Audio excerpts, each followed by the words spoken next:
ये कहानी पूरी तरह से डब स्टोरीज हब की ओर से है।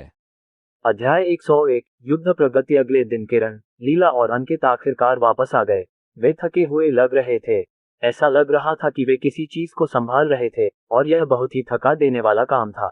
जब वे वापस आए तो सबसे ज्यादा उत्साहित कोई और नहीं बल्कि शर्वानी थी। जैसे ही किरण आए वह तुरंत उसके पास गई और बाहर जाने की इजाजत मांगी। ये कुछ ऐसा था जिसकी किरण को उसे अनुमति देनी थी, क्योंकि उसने वादा किया था कि वह उसे एक पूरे सप्ताह की आजादी देगा, बशर्ते कि वह दोनों परिवारों की युवा पीढ़ी के बीच मुलाकात के दौरान कोई परेशानी पैदा न करे। उसने मीटिंग के दौरान कोई परेशानी नहीं पैदा की, इसलिए पिछले कुछ दिनों से वह किरण का इंतजार करते हुए अधीर हो रही थी। बेशक उसने किरण से संपर्क करने की कोशिश की थी, लेकिन हर बार किरण ने फोन नहीं उठाया। खैर, एक समय ऐसा भी आया जब वह चुपके से घर से निकल जाने के लिए ललचाई, लेकिन ऐसा लगता है कि सुरक्षा गार्डों को यह सुनिश्चित करने के लिए सूचित किया गया था कि वह घर से बाहर न निकले, क्योंकि सुरक्षा कड़ी कर दी गई थी। अंततः जब वह कृष के साथ प्रशिक्षण के बाद आराम कर रही थी तो वह अपने दोस्तों के साथ बातचीत करने के अलावा और कुछ नहीं कर रही थी, और यह कहा जा सकता है कि उसने काफी हद तक सुधार किया था। ये देखते हुए कि उसने प्रशिक्षण में कितना प्रयास किया था, ये स्पष्ट था कि कृष द्वारा उसे दिए जा रहे बुनियादी स्तर के युद्ध कौशल को पूरी तरह से समझने में उसे लगभग 1 महीने का समय लगने वाला था। किरण जिद्दी शर्वानी को देखकर खुद को असहाय महसूस करने लगा।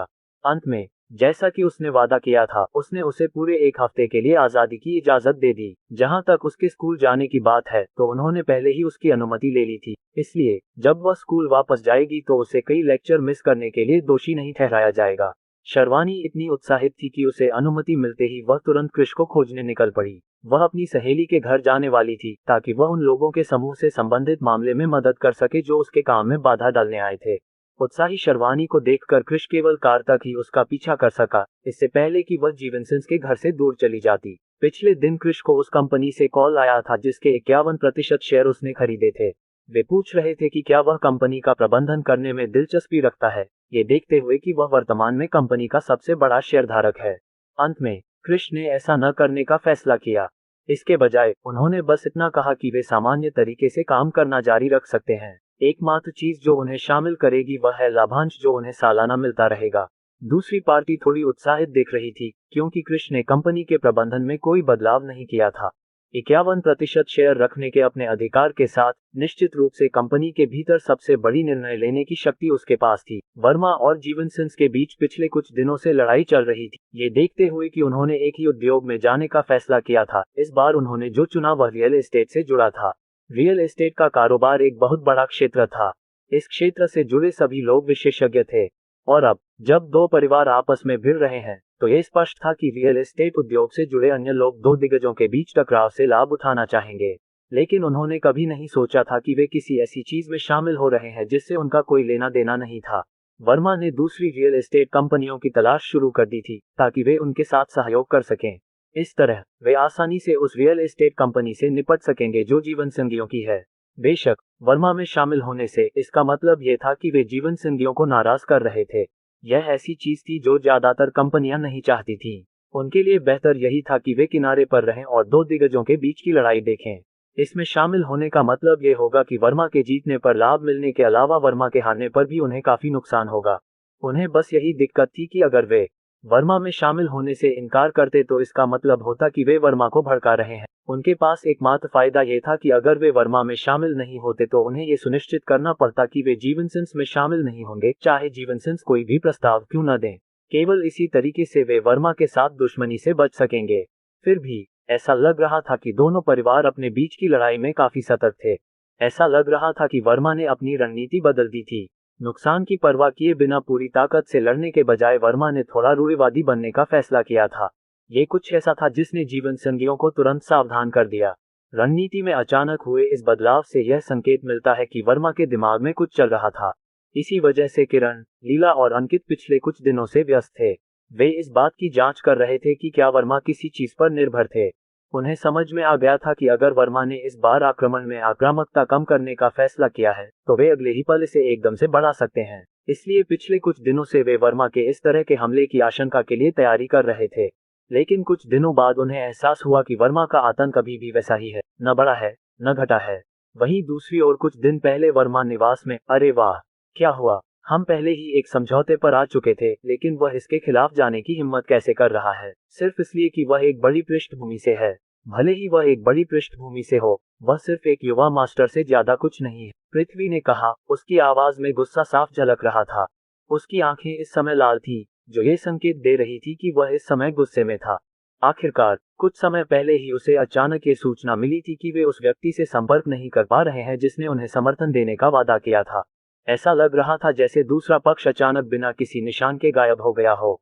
ये स्पष्ट था कि वह उस शहर में वापस चला गया था जहां उसका परिवार रहता था, लेकिन इस तरह से चले जाने से वे वर्मा को मुश्किल में डाल चुके थे। आखिरकार इससे पहले भी जीवनसंस के साथ डील करते समय उन्हें बहुत नुकसान उठाना पड़ा था। उन्हें भरोसा था कि उनके पास बहुत समर्थन है, इसलिए उन्हें नुकसान की ज्यादा परवाह नहीं थी। उन्हें विश्वास था कि नुकसान की भरपाई हो जाएगी, लेकिन अब जबकि उन्हें मुआवजा देने वाला ही चला गया है, तो वे पूरी तरह से फंस गए हैं। उनमें से कोई भी इस बात को लेकर निश्चित नहीं था कि उन्हें क्या करना चाहिए। फिलहाल उनके लिए अपने बीच की लड़ाई को रोकना असंभव था। चूंकि उन्होंने ही सबसे पहले जीवंस को भड़काया था, इसलिए ये स्पष्ट था कि अगर जीवंस को मौका मिला तो वे उन्हें आसानी से जाने नहीं देंगे। इसलिए चाहे कुछ भी हो, उन्हें जीवित रहने के लिए अविश्वसनीय नुकसान उठाना पड़ेगा। लेकिन फिर भी अगर वे जीवनसंस के साथ युद्ध में बच गए, तो दूसरी ताकतें जो किनारे से देख रही थी निश्चित रूप से कार्रवाई करेंगी, और उस समय वर्मा का सफाया हो ही जाएगा। बस इसी वजह से आज तक वर्मा जितना संभव हो सके उतना प्रयास कर रहे थे कि वे सामने न आए। फिर भी उन्होंने जीवनसंस से निपटने में जो मेहनत करनी पड़ रही थी उसे कम करने का ध्यान रखा। इस तरह वे ये सुनिश्चित कर सकते थे कि उन्हें होने वाला नुकसान बहुत ज्यादा न बढ़ जाए। आप इस रणनीति के बारे में क्या सोचते हैं? हम रियल एस्टेट कंपनी को त्यागने का फैसला कर सकते हैं और यह सुनिश्चित कर सकते हैं कि हम जिन अन्य उद्योगों में शामिल हैं उनमें हमें कोई और नुकसान न हो। इस तरह हम कम से कम अपनी शक्ति बनाए रख सकते हैं, भले ही ये कम होने वाली हो। वर्मा परिवार के एक बुजुर्ग ईशान ने सुझाव दिया। वे इस समय पृथ्वी के अध्ययन कक्ष में थे। पृथ्वी ने इस विचार पर विचार किया और पाया कि यह विश्वसनीय है। एकमात्र समस्या जीवनसंस की थी, लेकिन अगर जीवनसन हम पर हमला करना जारी रखते हैं, भले ही हम रियल एस्टेट उद्योग का बलिदान कर दें, तो क्या होगा? क्या हम वैसे भी उनसे नहीं लड़ेंगे? पृथ्वी ने अपनी शंका व्यक्त की। मैं समझता हूं कि आप क्या कहना चाह रहे हैं। इसलिए रियल एस्टेट उद्योग को छोड़ने के बजाय हम लड़ाई लड़ने का दिखावा कर सकते हैं, साथ ही ये दिखाते हुए कि हमारे पास अभी भी ताकत है। हम रियल एस्टेट का उपयोग जीवनसन को मुआवजा देने के लिए कर सकते हैं और उनसे माफी मांग सकते हैं कि हम गलत थे, ईशान ने जवाब दिया। ये सुनकर पृथ्वी के चेहरे पर भाव बदल गए। माफी मांगने से उनका मतलब था कि वे दूसरे पक्ष के सामने आत्मसमर्पण कर देंगे और यह संकेत दे रहे थे कि वे कमतर स्थिति में हैं। फिर भी इसके अलावा कोई और विकल्प नहीं था। आखिरकार जो भी निर्णय लिया जा रहा था उसका वर्मा पर नकारात्मक असर पड़ने वाला था। मेरा अपना सुझाव है, क्या आप मुझे समझाने के लिए एक पल देंगे? रुद्र, जो अब तक चुप था, आखिरकार बोल पड़ा। अध्याय 102, मूर्ख, बदतर हो गया। मेरा अपना सुझाव है, क्या आप मुझे समझाने के लिए एक पल देंगे? रुद्र, जो अब तक चुप था, आखिरकार बोल पड़ा। पृथ्वी ने बिना किसी भावभंगिमा के उसे चुपचाप देखा। ये कहा जा सकता है कि वे दोनों परिवार में अलग अलग खेमों से थे, लेकिन वे इस समय एक ही नाव पर सवार थे। अगर वर्मा परिवार बर्बाद हो गया तो इसका मतलब है कि वे सभी दुख झेलेंगे। आखिरकार वे दोनों ही उस प्रभाव और शक्ति पर निर्भर थे जो परिवार ने उन्हें दी थी। दोस्तों की तो बात ही छोड़िए, अगर परिवार में गिरावट के कोई संकेत दिखे तो दूसरी ताकतें तुरंत उनसे निपटने का मौका तलाश लेंगी। उस समय वे बड़ी मुसीबत में पड़ जाएंगे। ये सच हो सकता है कि राजपुर शहर के बाहर भी उनका प्रभाव था, लेकिन फिर भी यह उनकी मदद करने के लिए पर्याप्त नहीं था, क्योंकि शहर के बाहर भी जीवन संगिनी का अपना प्रभाव था। जब रुद्र ने पृथ्वी की ओर देखा जो उसे देख रहा था, तो वह मुस्कुराए बिना नहीं रह सका। भाई, हम दोनों इस समय एक ही नाव पर सवार हैं। भले ही हम दोनों आमतौर पर एक दूसरे के खिलाफ प्रतिस्पर्धा करते हों, लेकिन हम दोनों नहीं चाहते कि परिवार को कुछ हो। पृथ्वी ने जवाब में कुछ नहीं कहा। फिर भी रुद्र ने आगे कहा, मेरा सुझाव है कि हम जीवनसंस को उनकी कंपनी में से किसी एक के लिए पूरी ताकत लगा दें, फिर उन्हें जीतने दें। इस तरह हमें कुछ नुकसान होगा, लेकिन जीवनसंस को भी नुकसान होगा। ऐसा करने के बाद हम दिखावा कर सकते हैं कि हम एक कंपनी के साथ काम कर रहे हैं, लेकिन इसके बजाय हम किसी दूसरी कंपनी के साथ काम कर सकते हैं, जबकि उन्हें इसकी उम्मीद भी नहीं है। रुद्र ने जब ये शब्द कहे तो उसकी आवाज में आत्मविश्वास था। उसके चेहरे पर अहंकार भरा भाव था, मानो उसने अभी अभी जानलेवा गोली चलाई हो। तुम मूर्ख हो, इसमें कोई आश्चर्य नहीं कि तुम परिवार के नेता नहीं हो, लेकिन मैं हूँ। पृथ्वी ने अपने चेहरे पर निराशा भरे भाव के साथ जवाब दिया। वह ये सोचने से खुद को नहीं रोक पाया कि शायद उसके इस भाई में कुछ गड़बड़ है। इसके अलावा वह ये संदेह करने से खुद को नहीं रोक पाया कि क्या वाकई उन दोनों के बीच कोई खून का रिश्ता था। दिन के अंत में परिवार में हर कोई काफी समझदार था। रुद्र के विपरीत, तुम किसे बेवकूफ कह रहे हो? सिर्फ इसलिए कि तुम परिवार के मुखिया हो, तुम सोचते हो कि तुम आगे बढ़कर मुझे गाली देना शुरू कर सकते हो। रुद्र गुस्से में तुरंत अपनी मुट्ठियां भींचकर पृथ्वी के पास जाने लगा। पृथ्वी पीछे नहीं हटा, इसके बजाय उसके चेहरे पर बिना किसी डर के उसने रुद्र की ओर देखा और कहा, तुम एक मूर्ख हो। क्योंकि अगर तुम मूर्ख नहीं हो तो इसका मतलब है कि तुम परिवार के गद्दार हो। आखिरकार तुमने जो योजना सुझाई है वह पूरे परिवार के विनाश का कारण बन सकती है। ये सुनकर रुद्र अवाक रह गया। वह कौन था, मूर्ख या देशद्रोही? बेशक वह देशद्रोही नहीं था। वह उस परिवार को क्यों नष्ट करना चाहेगा जिसे वह अपने बेटे के हाथों में सौंपना चाहता था। ये सबसे बड़ा मजाक होगा, एक टूटा हुआ परिवार अपने बेटे को सौंपना। तो फिर अगर वह देशद्रोही नहीं था तो क्या वह मूर्ख था? बेशक वह ये नहीं मानता था कि वह मूर्ख था। रुद्र ने कुछ देर तक इस बारे में सोचा, फिर उसे एहसास हुआ उसे जो विकल्प दिए गए थे उनमें से उसे कोई भी क्यों चुनना था। आखिरकार वे सभी विकल्प पृथ्वी से आए थे जो उसे पसंद नहीं करता था। क्या तुम मजाक कर रहे हो? अगर तुम लड़ाई चाहते हो तो मैं अभी तुम्हारे साथ चलूंगा। रुद्र गुस्से से भर गया। उसके चेहरे पर भाव बता रहे थे कि वह भगदड़ पर जाने के लिए तैयार था। पृथ्वी ने उसे ऐसे देखा जैसे वह किसी बेवकूफ को देख रहा हो, लेकिन फिर भी उसके चेहरे पर एक बेपरवाह भाव था। ये स्पष्ट था कि उसे परवाह नहीं थी कि रुद्र लड़ना चाहता है या नहीं। जैसे ही रुद्र पृथ्वी के पास पहुंचा और उन दोनों के बीच लड़ाई शुरू करने का इरादा किया, ईशान ने एक बार फिर बात की, यही कारण है कि तुम्हें कभी परिवार का नेता बनने का मौका नहीं मिला। आखिरकार ऐसे गुस्से के साथ ये स्पष्ट है कि तुम कभी न कभी कुछ जल्दबाजी में निर्णय ले ही लोगे। इसके अलावा आप मामलों को क्रूरता से निपटाना पसंद करते हैं। हर चीज को बलपूर्वक नहीं निपटाया जा सकता। कभी कभी हमें उन मुद्दों को हल करने में सक्षम होने के लिए अपने दिमाग का इस्तेमाल करना पड़ता है। एक अच्छा उदाहरण वह होगा जिसका हम वर्तमान में अनुभव कर रहे हैं। ईशान के बोलते ही रुद्र ने तुरंत अपनी आक्रामक हरकतें बंद कर दी। फिर भी उसके चेहरे पर गुस्सा नहीं गया। उसके पीछे हटने का एकमात्र कारण यह था कि ईशान के बोलने के बाद उसे तुरंत अपनी योजना याद आ गई। वह अपने बेटे को परिवार के मुखिया का पद सौंपने की योजना बना रहा था। अगर वह आवेग में आकर कुछ करता है तो वह अपने बेटे के लिए परिवार के मुखिया के पद पर आने की संभावनाओं को प्रभावित करेगा। इसलिए उसके लिए अभी पीछे हटना बेहतर था।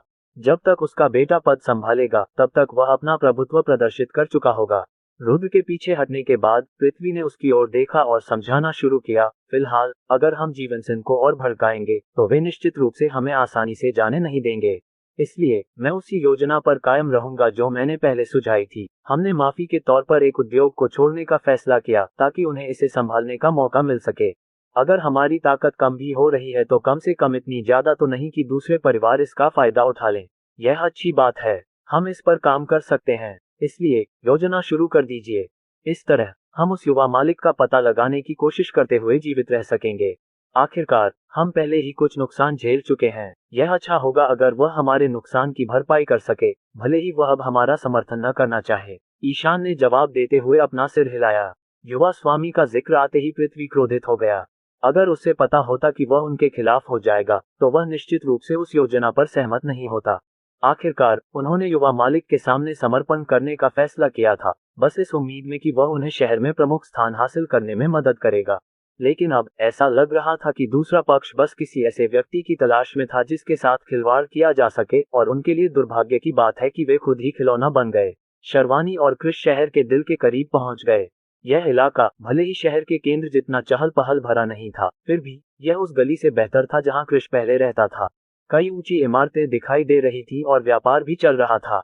लोग इधर उधर घूमते हुए देखे जा सकते थे। कुछ लोग बस टहल रहे थे, कुछ लोग लाइव स्ट्रीमिंग कर रहे थे, जबकि कुछ लोग अपने कार्यस्थलों पर जाने या नाश्ता करने में व्यस्त थे। वे दोनों एक ऐसे इलाके में गए जो बाकी इलाकों की तरह उतना सक्रिय नहीं था। इस इलाके में एक इमारत थी जिसमें 6 मंजिलें थीं। बिल्डिंग के बाहर बड़े बड़े अक्षरों में एक नाम लिखा था, अलारा कॉस्मेटिक्स। और जैसे ही वे इस बिल्डिंग में पहुंचे, शर्वानी ने तुरंत कार पार्क कर दी। फिर चेहरे पर शिकन लिए वह कार से बाहर निकली और उसने लोगों के एक समूह को देखा जो इस इमारत के बाहर घूम रहे थे। ये देखा जा सकता था कि आसपास कोई ग्राहक नहीं था, हालांकि उनमें से कुछ दूर से देख रहे थे। ये कहा जा सकता है कि यह इमारत पूरी तरह से सुनसान थी। उन दोनों के अलावा किसी ने भी इस जगह के पास जाने की हिम्मत नहीं की, जिन्होंने किसी ऐसे व्यक्ति को अनदेखा कर दिया था जो उन्हें यहाँ आने से रोकने की कोशिश कर रहा था। जैसे ही वे दोनों कार से उतरे, 3 लोगों का एक समूह आया। उन्हें देखकर ही कृष को तुरंत पता चल गया कि वे बदमाशों का एक समूह थे। अरे तुम दोनों, ये जगह सीमा से बाहर है, इसलिए तुम्हारे लिए यहाँ से चले जाना ही बेहतर है। उनमें से एक, जिसकी गर्दन पर टैटू था, ने इस समय गंदे भूरे रंग की बनियान पहन रखी थी, घमंडी लहजे में बोला, अपनी हद पर रहो, यह एक व्यापारिक जगह है, ऐसा नहीं है कि यह कोई अपराध स्थल है। बेहतर होगा कि तुम यहाँ से निकल जाओ। शर्वनी ने चेहरे पर शिकन के साथ जवाब दिया। ऐसा लग रहा था कि चीजें थोड़ी मुश्किल हो गई थी। आखिरकार पहले उसे बताया गया था कि वहाँ सिर्फ एक छोटा सा गिरोह है, लेकिन उसे देखकर ही पता चल गया कि वहाँ कम से कम 20 लोग थे। इसके अलावा पहले वहाँ लोगों का एक समूह आने वाला था, लेकिन अब वहाँ कोई भी नहीं था। ये स्पष्ट था कि उसके एक दोस्त के खिलाफ इस्तेमाल की जा रही रणनीति उस समय बताई गई रणनीति से बिल्कुल अलग थी। शर्वानी का रूखा जवाब सुनकर बनियान पहने गैंगस्टर को गुस्सा आने से नहीं रोका जा सका। उसने शर्वानी की ओर देखा और उसकी ओर उंगली उठाई। छोटी बच्ची, तुम्हें अपनी जगह पता होनी चाहिए। तुम सोच रही होगी कि पुलिस तुम्हें बचाने आएगी, लेकिन क्या तुम्हें भरोसा है कि जब तक वे नहीं आ जाते तुम टिक पाओगी? जब तक वे यहाँ पहुँचेंगे हम तुमसे निपट चुके होंगे और हम यहाँ से चले जाएंगे। मैं देखना चाहती हूँ कि तुम मेरे साथ कैसे पेश आते हो। शर्वानी ने जवाब दिया। फिर अगले ही पल वह एक कदम आगे बढ़ी और तुरंत अपने सामने खड़े 3 लोगों के समूह के पास पहुंच गई। अध्याय 103 वैकल्पिक मिशन। मैं देखना चाहती हूँ कि तुम मेरे साथ कैसे पेश आते हो। शर्वानी ने जवाब दिया। फिर अगले ही पल वह एक कदम आगे बढ़ी और तुरंत अपने सामने खड़े 3 लोगों के समूह के पास पहुंच गई। गैंगस्टर को उम्मीद नहीं थी कि शर्वानी वाकई कोई कदम उठाने जा रही है, लेकिन जब उसने उसके चेहरे पर दृढ़ निश्चय और उसके निर्णायक कदम देखे तो उसे तुरंत समझ आ गया कि उसे अपनी क्षमता पर पूरा भरोसा है। बस दिक्कत ये थी कि वह उसके सामने थी, इसलिए इस बार उसे हार का सामना करना ही था। इसलिए जब शर्वानी उसके पास आई तो उसने तुरंत हमला करने की तैयारी कर ली। जैसे ही शर्वानी ने सटेप बोर्ड उठाया, उसने तुरंत बनियान से गैंगस्टर की तरफ एक जोरदार किक मारी। उसने खुद को ज्यादा नहीं रोका, क्योंकि उसका इरादा इस आदमी को जमीन पर गिराने के बाद उठने का नहीं था। शुरू में तो गैंगस्टर को लगा कि यह उसके लिए आसान काम होगा, लेकिन जब उस पर असली हमला हुआ तो उसे तुरंत एहसास हुआ कि उसने अपने प्रतिद्वंद्वी को कमतर आंका था। उसने जितनी जल्दी हो सके उतनी जल्दी प्रतिक्रिया की, लेकिन उसकी प्रतिक्रिया की गति हमले जितनी तेज नहीं थी। इसलिए अगले ही पल शर्वानी द्वारा मारी गई किक सीधे उसके बाएं कंधे पर लगी। धम्म धम्म। लात बहुत जोरदार थी और जैसे ही लात पड़ी, गैंगस्टर जमीन पर गिर पड़ा। साथ ही उसने अपना बायां कंधा पकड़ लिया और डरी हुई आंखों से शर्वानी को देखने लगा। उसने कभी नहीं सोचा था कि यह औरत इतनी खूंखार होगी। एक पल के लिए तो उसे समझ में ही नहीं आया कि क्या करे। इसके बजाय वह बस शर्वानी को देखता रहा, और जिस पल उसकी नजर शर्वानी पर पड़ी तब अचानक उसे होश आ गया। तुम बेवकूफ किस बात का इंतजार कर रहे हो? इस महिला का तुरंत ध्यान रखो। क्या तुम नहीं देख रहे हो कि वह यहाँ मुसीबत खड़ी करने आए है? बनियान पहने हुए गैंगस्टर ने शर्वानी की ओर इशारा करते हुए चिल्लाया। वह जिस दर्द से गुजर रहा था वह बहुत ज्यादा था। साथ ही उसे लग रहा था कि उसके लिए अपने बाएं हाथ का इस्तेमाल कर पाना असंभव था, और उसे यकीन नहीं था कि वह कब तक ऐसा कर पाएगा। सिर्फ दर्द और उस हाथ में कमजोरी से वह तुरंत बता सकता था कि यह निश्चित रूप से अव्यवस्थित था। उसकी चीख सुनकर उसके बगल में खड़े 2 लोगों ने तुरंत शर्वानी पर हमला बोल दिया। उन्हें इस बात की परवाह नहीं थी कि वह महिला है या नहीं। इसके बजाय इस समय उन्हें बस शर्वानी को खत्म करने की चिंता थी। यहाँ पर उपद्रव मचाना उनके गिरोह को दिया गया मिशन था, इसलिए वे ये सुनिश्चित करने में निश्चित रूप से विफल नहीं हो सकते थे कि इस व्यवसाय को कोई ग्राहक न मिले। दोनों के हमले के बावजूद शर्वानी बिना किसी घबराहट के उनका सामना करने में सक्षम थी। इसके बजाय वह आसानी से एक आसान चकमा और 2 तेज हमलों के साथ उन दोनों को खत्म करने में सक्षम थी। वे दोनों जमीन पर गिर पड़े, दर्द से कराह रहे थे, जबकि उनके माता पिता पर हमला किया गया था। ये कहा जा सकता है कि बदमाशों के इस समूह को पेशेवर रूप से प्रशिक्षित नहीं किया गया था। वे बिना किसी कौशल के बस बेरहमी से लड़ रहे थे। इसलिए शर्वानी जैसी महिला के लिए, जिसने काफी समय तक प्रशिक्षण लिया था, उनका ख्याल रखना काफी आसान था। यही कारण था कि कृष ने कोई कार्रवाई नहीं की, बल्कि उसके पीछे पीछे चलता रहा, क्योंकि वे इमारत के पास पहुंचते रहे। दूसरी ओर अपने साथियों की चीख पुकार सुनकर इलाके के दूसरे बदमाश तुरंत सतर्क हो गए। वे तुरंत दौड़े दौड़े वहां पहुंचे। जो लोग पास में थे और जिन्होंने सब कुछ देखा था, वे पहले से ही आगे थे और शर्वानी से निपटने के इरादे से उसकी ओर दौड़े जा रहे थे। जाहिर है समूह का नेता वही था जिसने बनियान पहन रखी थी। फिर भी इस आदमी ने हमला नहीं किया, बल्कि बहुत संघर्ष के बाद अपने पैरों पर वापस खड़े होने के बाद वह पीछे की ओर बढ़ने लगा, ये सुनिश्चित करते हुए कि उसके और शर्वानी के बीच अच्छी दूरी हो। जब कृष ने ये देखा तो उसे लगा कि यह लड़का वाकई काफी बुद्धिमान है।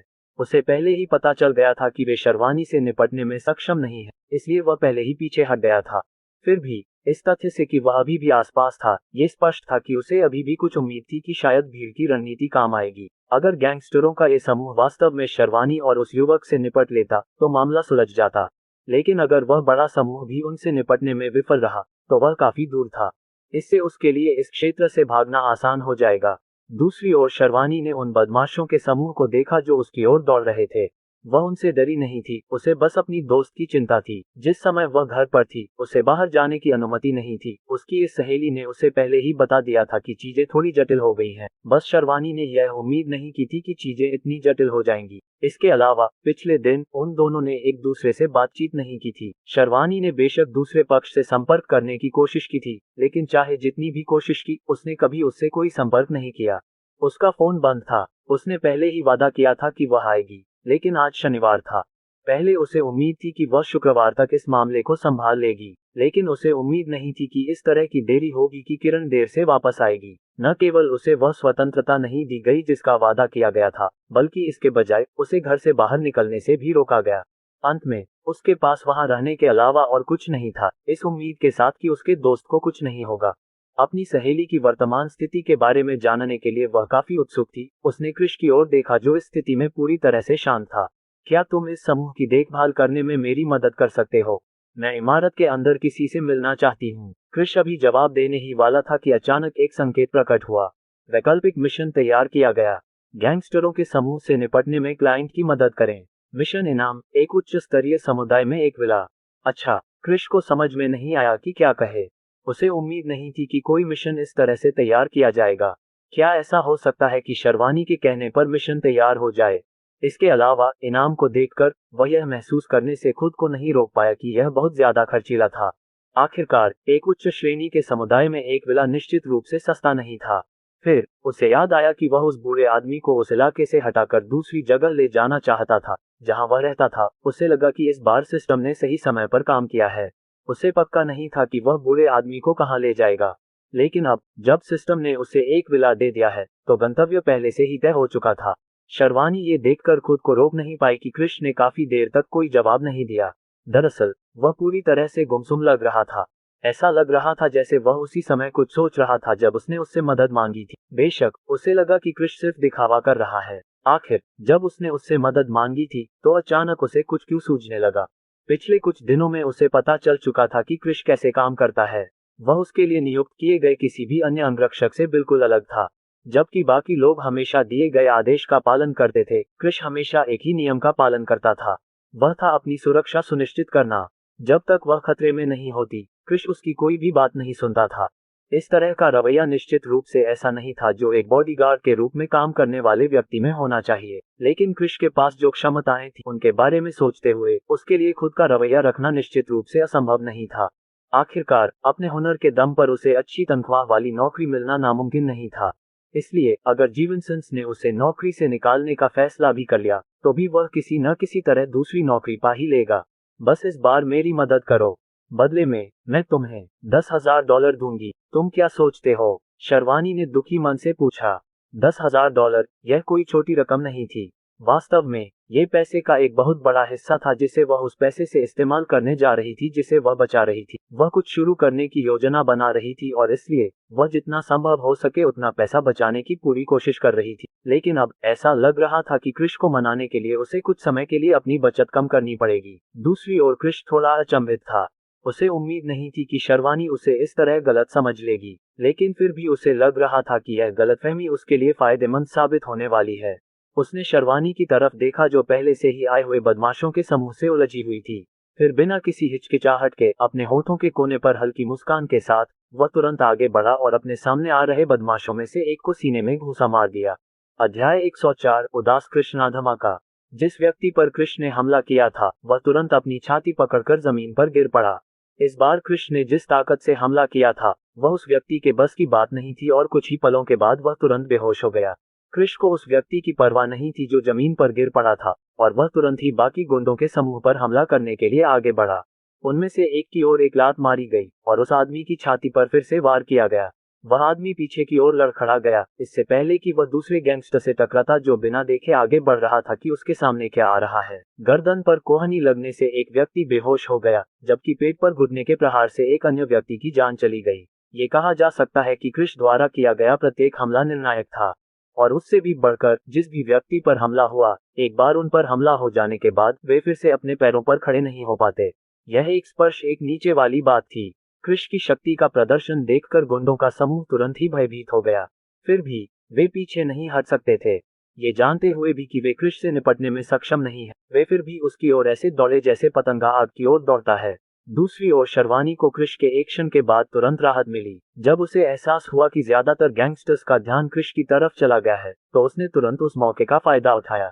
उसने अपना रास्ता रोक रहे कुछ बदमाशों पर हमला किया और तुरंत इमारत के प्रवेश द्वार तक पहुंचने में कामयाब रही। बाहर हो रहे शोरगुल ने इमारत के अंदर मौजूद लोगों का ध्यान अपनी ओर आकर्षित कर लिया था, इसलिए कॉस्मेटिक कंपनी के कर्मचारियों का समूह ये देखने के लिए बाहर आया कि क्या हो रहा है। इससे पहले वे घर के अंदर ही रह रहे थे, इस डर से कि कहीं उन पर गुंडों द्वारा हमला न कर दिया जाए। बेशक उन्होंने पहले ही पुलिस को फोन करके बता दिया था कि गुंडों का एक समूह उनके लिए परेशानी खड़ी कर रहा है, लेकिन जैसे ही पुलिस आई, बदमाशों का ये समूह तुरंत तितर-बितर हो गया। लेकिन जाहिर है वे यहाँ से बहुत दूर नहीं गए और इमारत से बस थोड़ी ही दूरी पर रहे, बिना किसी सबूत के कि गैंगस्टरों की ओर से कोई कार्रवाई की गई है जिससे व्यापार में बाधा उत्पन्न हो रही है। पुलिस उनके खिलाफ कुछ नहीं कर सकती। इसके अलावा पुलिस कोई सुरक्षा गार्ड नहीं है जो बस वहीं रहने का फैसला कर ले और ये देखने के लिए इंतजार करे कि गैंगस्टर कोई कार्रवाई करेंगे या नहीं। इसलिए कुछ चक्कर लगाने के बाद पुलिस पहले ही थक चुकी थी। शहर के इस हिस्से में गश्त करने वाले लोग उन कॉल्स को अनदेखा कर रहे थे जो उन्हें मिल रही थी। आखिरकार जब भी वे यहाँ आते थे तो उनके पास इधर उधर घूम रहे लोगों के समूह को देखने के अलावा और कोई काम नहीं होता था। और अब लोगों के इस समूह ने जब देखा कि गैंगस्टर वास्तव में दो लोगों से लड़ रहे थे, तो वे आश्चर्यचकित हुए बिना नहीं रह सके। आखिरकार ज्यादातर समय जब लोग आते थे तो वे तुरंत गैंगस्टरों के इस समूह से डर जाते थे। अब तक ये पहली बार था कि वे कोई लड़ाई होते देख रहे थे। बेशक इसका मतलब यह नहीं था कि वहां एक भी व्यक्ति नहीं था जिसने इन गुंडों के समूह का विरोध करने की कोशिश की हो। एक घमंडी युवक अपनी गर्लफ्रेंड के साथ आया था। वह अपनी गर्लफ्रेंड के सामने दिखावा करने की कोशिश कर रहा था, और जब बदमाशों ने उसे ऐसा करने के लिए कहा तो वह पीछे नहीं हटा, और उससे भी बढ़कर वह उनसे लड़ना भी चाहता था। लेकिन अंत में उस लड़के को इतनी बुरी तरह पीटा गया कि उसकी पहचान करना मुश्किल हो गया। उसके बाद वह लड़का अपनी दुम दबाकर भाग गया, यहाँ तक कि अपनी प्रेमिका को भी पीछे छोड़ गया। यहाँ क्या हो रहा है? क्या ऐसा हो सकता है कि कुछ विशेषज्ञ इन गुंडों के समूह से निपटने के लिए आए हों? हो सकता है कि सिर्फ 2 ग्राहक ही आए हों। वे हमारी कंपनी से कुछ लेना चाहते थे, लेकिन उन्हें अंदर जाने की अनुमति नहीं दी गई, इसलिए अंत में उन्होंने लड़ाई करके अंदर जाने का फैसला किया। क्या आप लोगों को लगता है कि शायद बॉस ने उन्हें आने के लिए कहा होगा? आखिरकार हम शहर में एकमात्र कॉस्मेटिक कंपनी नहीं है। अगर उन्हें यहाँ रोका जाता है तो वे किसी दूसरी कंपनी में जा सकते हैं। ये तो समझ में आता है, लेकिन किसी भी हालत में चलो बस शो देखते हैं। और वैसे क्या आपने देखा है कि उनमें से एक लड़की है? अगर तुमने यह बात नहीं कही होती तो मैं निश्चित रूप से ऐसा करता। वह लड़की बहुत ही उग्र है, मैं कहता हूँ। उसे देखते ही मेरी रीढ़ में सिहरन दौड़ जाती है। अरे सैमी, तुमने दावा किया था कि तुम सबसे अच्छे पिकअप आर्टिस्ट हो। क्या तुम्हें लगता है कि तुम उसे पाने में कामयाब हो पाओगे? अरे भूल जाओ इस बारे में, वह बिल्कुल भी सुंदर नहीं है। तुम्हारा क्या मतलब है कि वह सुंदर नहीं है? वह स्पष्ट रूप से हमारी कंपनी की सबसे सुंदर महिला से भी अधिक सुंदर है। मेरा मतलब है कि मुझे उसका अराजक व्यवहार पसंद नहीं है। उसे लड़ाई झगड़ा पसंद है और वह मेरी पसंद की लड़की नहीं है। तुम्हारा क्या मतलब है कि वह तुम्हारी पसंद की लड़की नहीं है? इस बारे में सोचो। अगर तुम उसके साथ संबंध बनाने में कामयाब हो जाते हो तो क्या तुम्हें नहीं लगता कि अगर कोई तुम पर हमला करता है तो वह तुम्हारी रक्षा कर सकती है? खैर, मैं एक पुरुष हूँ, मैं किसी महिला द्वारा संरक्षित नहीं रहना चाहता। लोग मुझ पर हंसेंगे। तुम अपनी छवि के बारे में इतना ही सोचते रहोगे। जब भी तुम किसी लड़की से संबंध बनाने की कोशिश करोगे तब तुम्हें हर बार पीटा जाएगा। हाँ, शर्वानी को इस बात की परवाह नहीं थी कि समूह क्या बात कर रहा था। इसके बजाय जब वह बदमाशों के समूह को तोड़ने में कामयाब हो गई तो वह तुरंत उनके पास पहुंच गई। उसने उनकी तरफ देखा, वे भी उसे आंक रहे थे। कृष्णा कहाँ है? शर्वानी ने अपने सामने खड़े लोगों की तरफ देखते हुए पूछा। उन्होंने जो कपड़े पहने हुए थे उससे वह तुरंत बता सकती थी कि वे कंपनी के कर्मचारी हैं। नाम टैग पर कंपनी का नाम और लोगो अंकित था, जो इस बात का स्पष्ट संकेत था। शर्वानी का सवाल सुनकर समूह थोड़ा हैरान हुआ। फिर तुरंत उन्हें लगा कि शायद शर्वानी को उनके बॉस ने बुलाया है। आखिर वह यहाँ आई थी और उसने तुरंत कृष्णा से मिलने के लिए कहा था। बॉस अभी अपने दफ्तर में है, कल से ही वे बाहर नहीं निकली हैं। वे कंपनी की मौजूदा स्थिति को लेकर काफी उदास हैं और किसी से बात करने को तैयार नहीं हैं। एक युवती ने आगे बढ़कर जवाब दिया। शर्वानी ने भौहें सिकोड़ी, फिर किसी और बात की परवाह किए बिना वह तुरंत इमारत में घुस गई। वह पहले से ही जानती थी कि कृष्णा का कार्यालय कहाँ है, इसलिए उसे किसी की मदद की जरूरत नहीं थी और वह तुरंत वहां चली गई। कर्मचारियों के समूह के लिए वे केवल उसे जाते हुए देख सकते थे, फिर अपना ध्यान युद्ध के मैदान पर वापस लगा सकते थे। भले ही वहां केवल एक ही व्यक्ति था जो 20 से अधिक लोगों से निपट रहा था, फिर भी ऐसा नहीं लग रहा था कि वह किसी भी तरह से नुकसान में था। वे ये जानने के लिए उत्सुक थे कि यह युवक कौन है।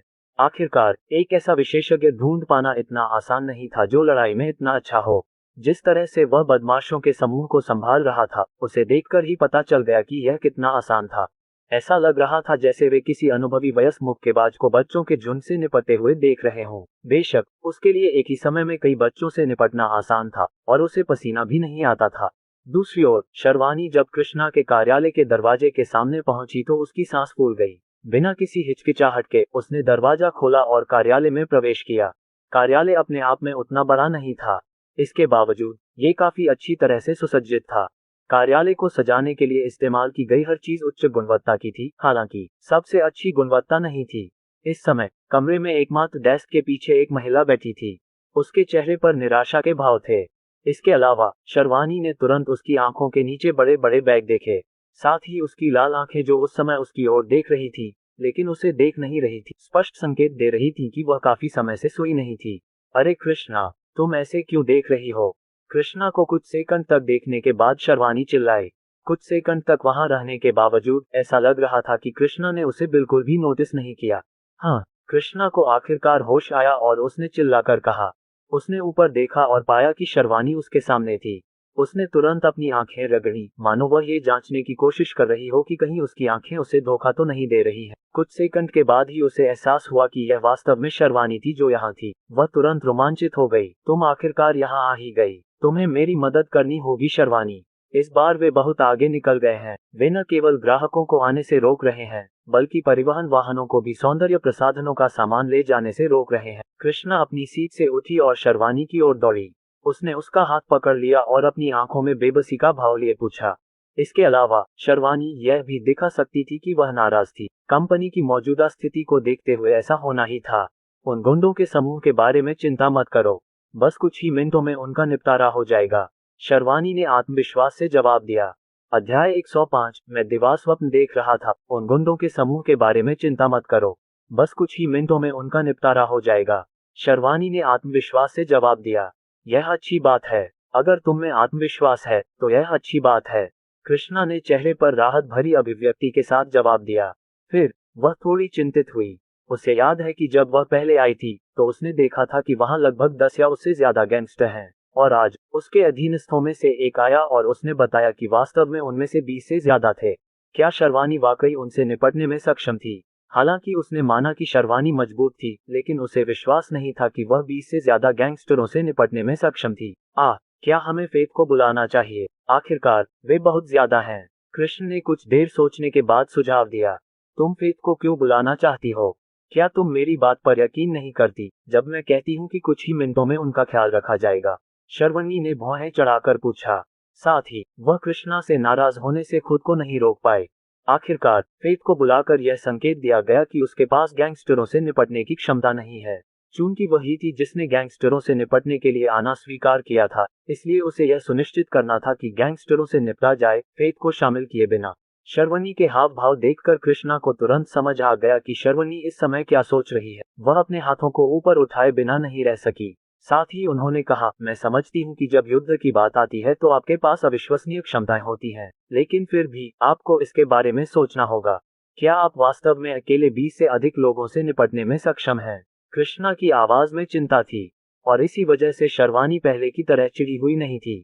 ये स्पष्ट था कि कृष्णा सिर्फ इसलिए ऐसा कह रही थी क्योंकि उसे उसकी परवाह थी। किसने कहा कि मैं उनसे अकेले ही निपट लूंगी? शर्वानी ने भौहें सिकोड़ते हुए पूछा। जब तक उसे याद है उसने ऐसा कुछ नहीं कहा था, है न? हाँ, तुम अंगरक्षकों के एक समूह के साथ आए हो? कृष्णा ने अपनी आवाज में आश्चर्य के साथ पूछा। इसके अलावा यह उत्साह था कि वहां मौजूद गैंगस्टरों के इस समूह से आखिरकार निपटा जाएगा। आप किस अंगरक्षक समूह की बात कर रहे हैं? शर्वानी ने एक बार फिर थोड़ा उलझन में पूछा। क्या तुमने अभी नहीं कहा था कि तुम अकेली नहीं आए हो? कृष्णा ने पूछा, शर्वानी से भी अधिक उलझन में। बेशक मैंने कहा कि मैं अकेली नहीं हूँ, लेकिन क्या मैंने ये कहा कि मैं लोगों के एक समूह के साथ आई हूँ? क्या दो लोगों को अकेले न आने के रूप में नहीं माना जा सकता? शर्वनी ने चेहरे पर अवाक भाव के साथ पूछा। तुम ये कहना चाह रही हो कि तुम में से केवल दो ही आए हो? तुम में से दो निश्चित रूप से इन बदमाशों के समूह से निपटने के लिए पर्याप्त नहीं है। उनके पास हथियार हैं, तुम्हें पता है। कृष्णा ने निराशा भरी आवाज में जवाब दिया। दूसरी ओर शर्वानी ने उसे बीच में टोकते हुए कहा, तुम्हें चिंता करने की जरूरत नहीं है, उन लोगों से अभी निपटा जा रहा है। उस आदमी में कुछ क्षमताएं हैं और इन छोटे से गिरोह के लोगों से निपटना उसके लिए कोई समस्या नहीं है। शर्वानी की बातें सुनकर कृष्णा हैरान रह गई। ये निश्चित रूप से पहली बार था जब उसने शर्वानी को किसी दूसरे व्यक्ति की लड़ने की क्षमता की प्रशंसा करते हुए सुना था। इसके अलावा ये पहली बार था जब उसने शर्वानी को अपने परिवार के अलावा किसी और व्यक्ति की प्रशंसा करते हुए सुना था। लेकिन फिर उसने इस बारे में ध्यान से सोचा और महसूस किया कि शायद शर्वानी उस व्यक्ति की क्षमताओं को ज्यादा आंक रही थी जिसके साथ वह आई थी। इसलिए उसने शर्वानी का हाथ पकड़ा और उसे कार्यालय से बाहर की ओर खींच लिया। साथ ही उसने कहा, आपको जाकर उसकी मदद करनी होगी, आप उसे वहां नहीं छोड़ सकते। अगर हम देर से पहुंचे तो वे उसकी कुछ हड्डियां तोड़ सकते हैं। शर्वनी विरोध करना चाहती थी। अगर कोई ऐसी चीज थी जिसे लड़ाई से सुलझाया जा सकता था और कृष उसे संभाल नहीं सकता था, तो इसका मतलब था कि वह निश्चित रूप से किसी भी तरह से मदद नहीं कर पाएगी। आखिरकार दोनों की क्षमताओं में बहुत अंतर था। फिर भी बाद में कृष्णा के चेहरे पर जो भाव आने वाले थे उसके बारे में सोचते हुए उसने उसे ऑफिस से बाहर निकालने की अनुमति देने का फैसला किया। दिन के अंत में ऐसा कुछ भी नहीं था जिसे वह खोने जा रही थी। वे दोनों इमारत से बाहर भागे, कुछ कर्मचारियों से मिले जो ये जानने के लिए उत्सुक थे कि वहां क्या हो रहा है। बेशक हालांकि बाहर की हलचल ने उनमें से कई को आकर्षित किया था, लेकिन वे सभी बाहर नहीं गए थे। लेकिन जब उन्हें पता चला कि जो लोग बाहर गए थे वे काफी देर बाद भी वापस नहीं आए हैं, तो उन्होंने तुरंत वहां जाकर स्वयं देखने का निर्णय लिया कि क्या हो रहा है। लेकिन जब उन्होंने कृष्ण को दौड़ते हुए आते देखा तो उन्होंने तुरंत अपनी गर्दन सिकोड़ ली। फिर अगले ही पल वे अपने अपने स्थानों पर लौट आए, मानो वे कहीं जा ही नहीं रहे थे। कोई भी कृष्ण से उलझना नहीं चाहता था। आखिरकार काम के मामले में वे बहुत सख्त थे। दूसरी ओर कृष्णा ने उन कर्मचारियों को अनदेखा कर दिया जो काम करने का दिखावा कर रहे थे। बेशक वह बता सकती थी कि फिलहाल वे कुछ नहीं कर सकते थे क्योंकि कंपनी का संचालन बाधित हो चुका था। इसके अलावा उसे इस बात की परवाह नहीं थी कि वे फिलहाल क्या करने जा रहे हैं। कम से कम जब तक कि गैंगस्टरों के इस समूह से निपटा नहीं जाता, वह उनकी हरकतों पर आंख मूंद लेगी जब तक कि उन हरकतों से कंपनी पर नकारात्मक असर न पड़े। जब वे दोनों बिल्डिंग से बाहर निकले तो कृष्णा ने जो देखा उससे वह दंग रह गई। बिल्डिंग के बाहर पार्किंग क्षेत्र था। बेशक बिल्डिंग में काफी जगह भी थी, ये देखते हुए कि यह शहर के बीचों बीच स्थित नहीं थी, लेकिन अभी यह क्षेत्र जमीन पर लेटे हुए लोगों के एक समूह से भरा हुआ था। उनमें से चीखें आती हुई सुनी जा सकती थी क्योंकि वे जमीन पर लौट रहे थे, अपने शरीर के किसी खास हिस्से को या एक साथ कई अंगों को पकड़ रहे थे। और जमीन पर रो रहे लोगों के इस समूह के बीच में एक युवक था जो बेपरवाह भाव से खड़ा था। इस समय उसके भाव देखकर ही वह बता सकती थी कि यह लड़का अपने आसपास की चीजों पर ध्यान ही नहीं दे रहा था। कृष्णा ही एकमात्र ऐसा व्यक्ति नहीं था जो आश्चर्यचकित था, क्योंकि कंपनी के अन्य कर्मचारी जो पहले यहाँ आए थे वे भी इस दृश्य को विस्फारित दृष्टि से देख रहे थे। कृष्णा की तुलना में उनके भाव काफी अतिरंजित थे क्योंकि उन्होंने सब कुछ वैसा ही देखा था जैसा घटित हुआ था। क्या हुआ? कृष्णा ने चेहरे पर स्पष्ट अविश्वास के साथ पूछा। सवाल पूछने के बावजूद किसी ने वास्तव में उसका जवाब नहीं दिया। फिर भी कृष्णा ने कोई प्रतिक्रिया नहीं दी क्योंकि उसे उम्मीद नहीं थी कि कोई उसका जवाब देगा। उसने सिर्फ पूछा था, किसी खास व्यक्ति से सवाल नहीं पूछा था। अब तुम्हें मेरी बात पर यकीन कर लेना चाहिए, है न? मैंने तुमसे कहा था कि कुछ ही मिनटों में उनका निपटारा कर दिया जाएगा, लेकिन लगता है कि मैंने उन बदमाशों की क्षमताओं का ज्यादा अंदाजा लगा लिया था जो तुम्हें परेशान कर रहे थे। इस समय शर्वानी ने अपने चेहरे पर गर्व के भाव के साथ कहा। उसके चेहरे पर भाव देखकर कोई भी सोच सकता था कि वही है जिसने इन बदमाशों के समूह का ख्याल रखा है, लेकिन ऐसा सोचना इतना भी गलत नहीं था। आखिरकार उसने बदमाशों के इस समूह का ख्याल रखने के लिए क्रिश को $10,000 दिए थे, और उससे भी बढ़कर क्रिश को इन गैंगस्टर्स के समूह की देखभाल करने के लिए एक विला भी मिला था। ये कहा जा सकता है कि यह इस बार उसे मिली सबसे अच्छी चीज थी। हाँ, कृष्णा ने बिना सोचे समझे जवाब दिया। उसे एहसास ही नहीं हुआ कि उसने वाकई जवाब दिया है, लेकिन वह क्रिश पर ध्यान केंद्रित कर रही थी।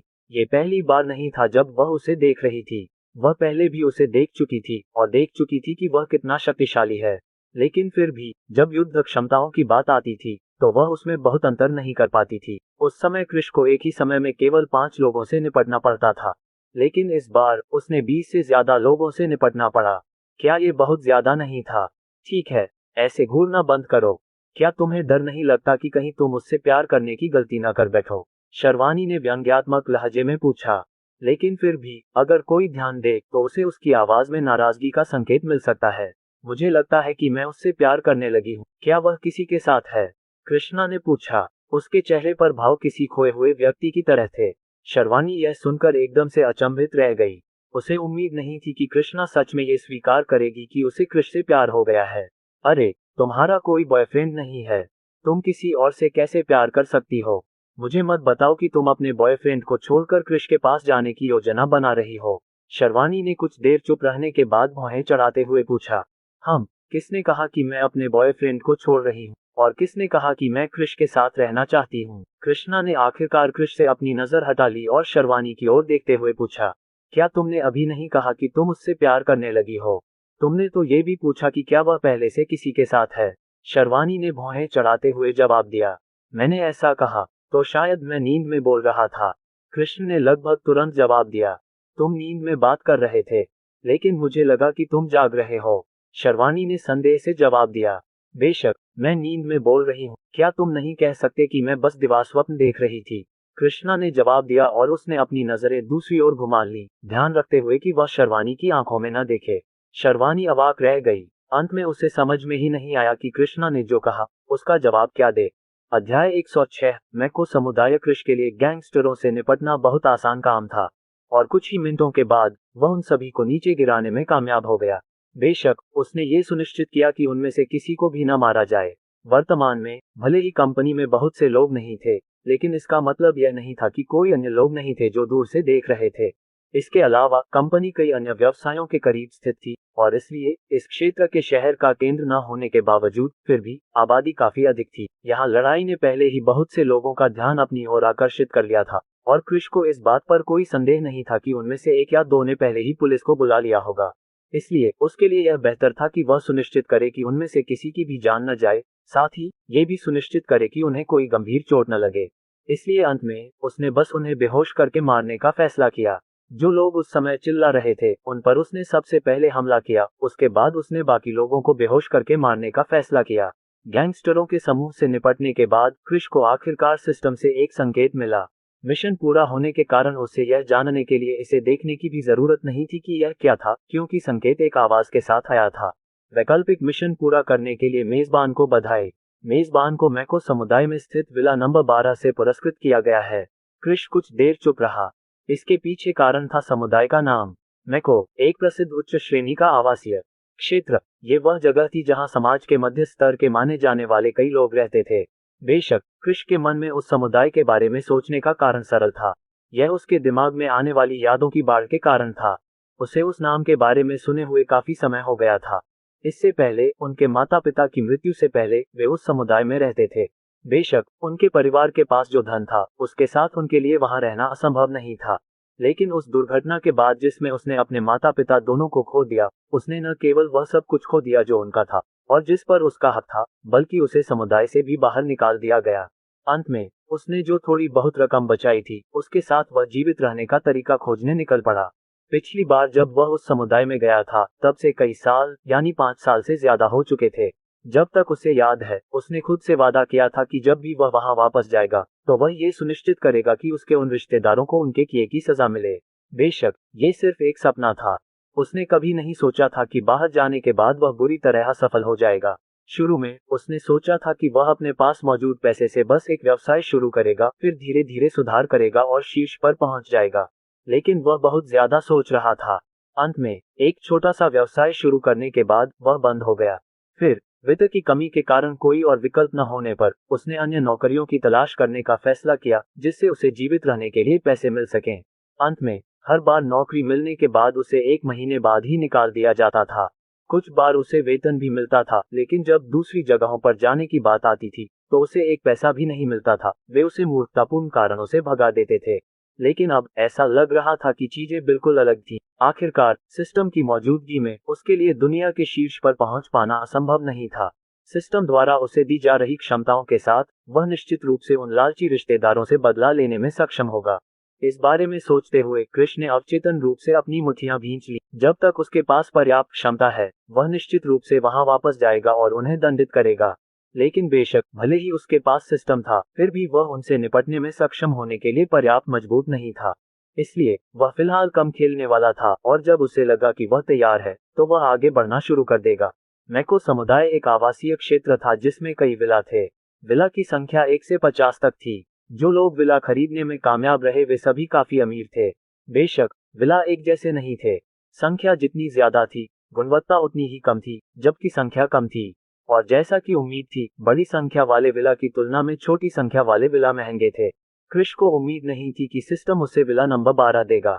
जब उसके माता पिता जीवित थे तब भी वे विला नंबर 22 में रह रहे थे। इसका मतलब ये था कि यह विला उस विला से बेहतर था जिसमें वे पहले रह रहे थे। अनुमान के अनुसार वहां के विला की कीमत $8 मिलियन से लेकर $170 मिलियन तक थी। जहां तक समुदाय के मालिक की बात है तो यह एक कंपनी थी जिसे मैको रियल एस्टेट्स के नाम से जाना जाता था। ये कंपनी इस शहर में काफी प्रतिष्ठित थी और इसने अपना प्रभाव दूसरे शहरों में भी फैलाया था। ये कई परियोजनाओं में शामिल थी जिससे इसकी काफी अच्छी प्रतिष्ठा थी। जैसे ही क्रिश विला देखने के बाद आगे क्या करना है इस बारे में सोच रहा था, तभी शर्वानी उसके पास आई। जब वह उसके पास आई तो क्रिश ने तुरंत ही उसे पहचान लिया। अरे, हमें क्या करना चाहिए? ये लोग बहुत चिल्ला रहे हैं और वे ग्राहकों को डराकर भगा सकते हैं। हम यहाँ इसलिए आए थे ताकि इन समस्याओं का समाधान हो सके, ताकि व्यापार अपनी सामान्य स्थिति में वापस आ सके। लेकिन यहाँ उनके चिल्लाने से व्यापार का फिर से शुरू होना असंभव है। शर्वनी ने पूछा, जब उसकी नजर जमीन पर पड़े लोगों के समूह पर पड़ी। क्रिश ने एक पल के लिए इस बारे में सोचा, फिर वह उस आदमी के पास गया जो पहले उनके पास आया था। वह आदमी पहले भागने का इरादा कर रहा था, लेकिन उसने यह उम्मीद नहीं की थी कि क्रिश उस पर नजर रख रहा है। इसलिए जिस क्षण वह व्यक्ति भागने की कोशिश कर रहा था, क्रिश उस तक पहुंचने में कामयाब हो गया। फिर एक आसान हमले से वह उसे जमीन पर गिराने में कामयाब हो गया। बेशक ये सुनिश्चित करने के लिए कि वह व्यक्ति भाग न जाए, क्रिश के पास उसे कुछ समय के लिए बेहोश करने के अलावा कोई विकल्प नहीं था। जमीन पर लेटे बनियान पहने आदमी के सामने पहुंचकर क्रिश ने कर्मचारियों के समूह की ओर देखा और उनमें से एक को पानी की बोतल लाने को कहा। पानी लाने के बाद क्रिश ने तुरंत उस आदमी पर पानी डाला। कुछ ही पलों में वह आदमी अचानक जमीन से उछलकर ऊपर आ गया। उसने ऊपर देखा, तभी उसे एहसास हुआ कि वहां एक आकृति थी जो उसकी ओर देख रही थी। जब उसे एहसास हुआ कि उसे कोई और नहीं बल्कि क्रिश ही देख रहा है तो उसकी आंखें डर से कांप उठी। क्रिश ने जो खौफ उसके दिमाग में बैठा रखा था वह अभी भी ताजा था। हालांकि उसे क्रिश के हाथों ज्यादा नुकसान नहीं हुआ था, फिर भी उसे याद था कि क्रिश ने कैसे आसानी से दूसरे गैंगस्टरों का ख्याल रखा था, और इसी वजह से वह तुरंत डर गया। वह यहाँ से निकलकर उस व्यक्ति को सारी बात बताना चाहता था जिसने उन्हें यहाँ भेजा था, लेकिन अंत में उसे मार दिया गया। जैसे ही वह पीछे की ओर भागने की कोशिश कर रहा था, उसने कांपती आवाज में पूछा, क्या तुम क्या चाहते हो? सवाल सुनते ही क्रिश की जीभ चटक गई। वह इस आदमी से बात करने के मूड में नहीं था, इसलिए वह सीधे मुद्दे पर आ गया। अपने समूह को लेकर जितनी जल्दी हो सके यहाँ से चले जाओ।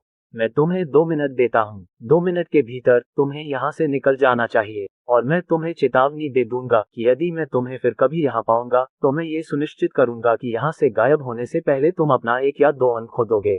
क्रिश द्वारा चेतावनी दिए जाने के तुरंत बाद वह खुद को पछताने से नहीं रोक सका। वह चाहता था कि लोगों का ये समूह फिर से वापस आए। आखिरकार शायद शर्वानी उसे उनसे निपटने के लिए कहने वाली थी और एक वैकल्पिक मिशन तैयार हो जाएगा।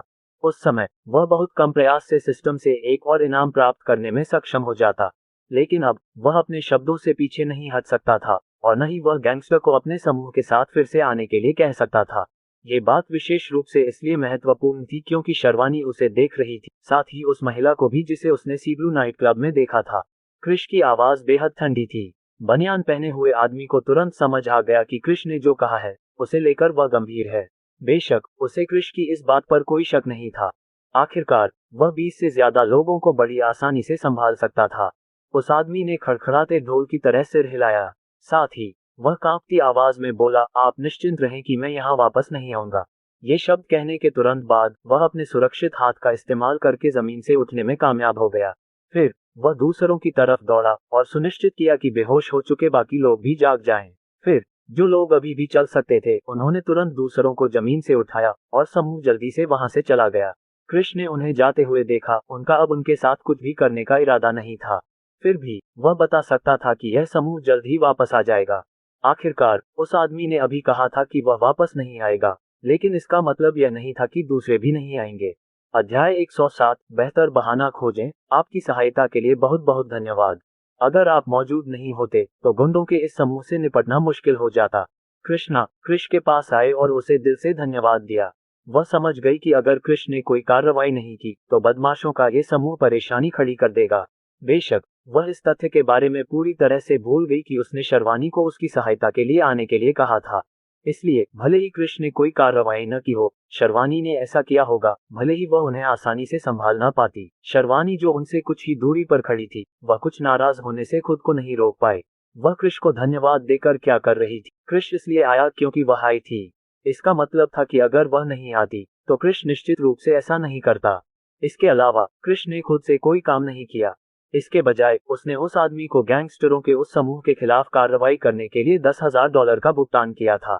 ऐसा क्यों था कि उसकी बिल्कुल भी सराहना नहीं की जा रही थी? अरे कृष्णा, तुम्हें जिस व्यक्ति का धन्यवाद करना चाहिए वह मैं हूँ। आखिरकार अगर मैं नहीं आती तो तुम अभी भी अपने दफ्तर में अपनी मेज के पीछे बैठी रहती, शर्वानी ने नाराजगी भरे लहजे में कहा। कृष्णा ने शर्वानी की तरफ देखा और पलकें झपकाईं। फिर थोड़ी देर बाद उसने सिर हिलाया और कहा, शर्वानी, तुम्हारी मदद के लिए बहुत बहुत शुक्रिया। तुमने इतना अच्छा बॉडीगार्ड ढूंढकर बहुत अच्छा काम किया। अगर तुम्हारे पास वह बॉडीगार्ड नहीं होता तो गैंगस्टरों के इस समूह से निपटा नहीं जा सकता था। शर्वानी को समझ नहीं आया कि इस बार क्या जवाब दे। फिर भी उसने इस बारे में कुछ न कहने का फैसला किया।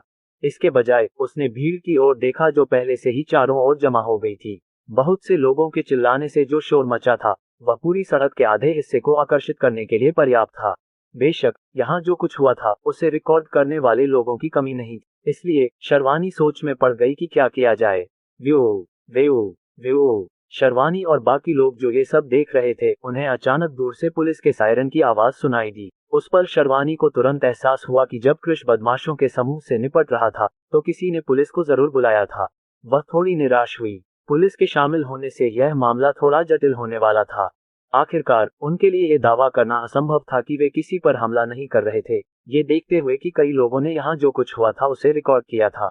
इसके अलावा जिस बात ने उसे सबसे ज्यादा निराश किया वह ये थी कि उसे इस मामले में अपने परिवार के प्रभाव को शामिल करना पड़ा। आखिरकार अगर वह पुलिस के पास जाकर यहाँ जो कुछ हुआ था उसके बारे में बयान नहीं देना चाहती तो उसके पास ऐसा करने के अलावा कोई विकल्प नहीं था। लेकिन ऐसा करने से वह तुरंत किरण को बता देगी कि वह किसी लड़ाई में शामिल है।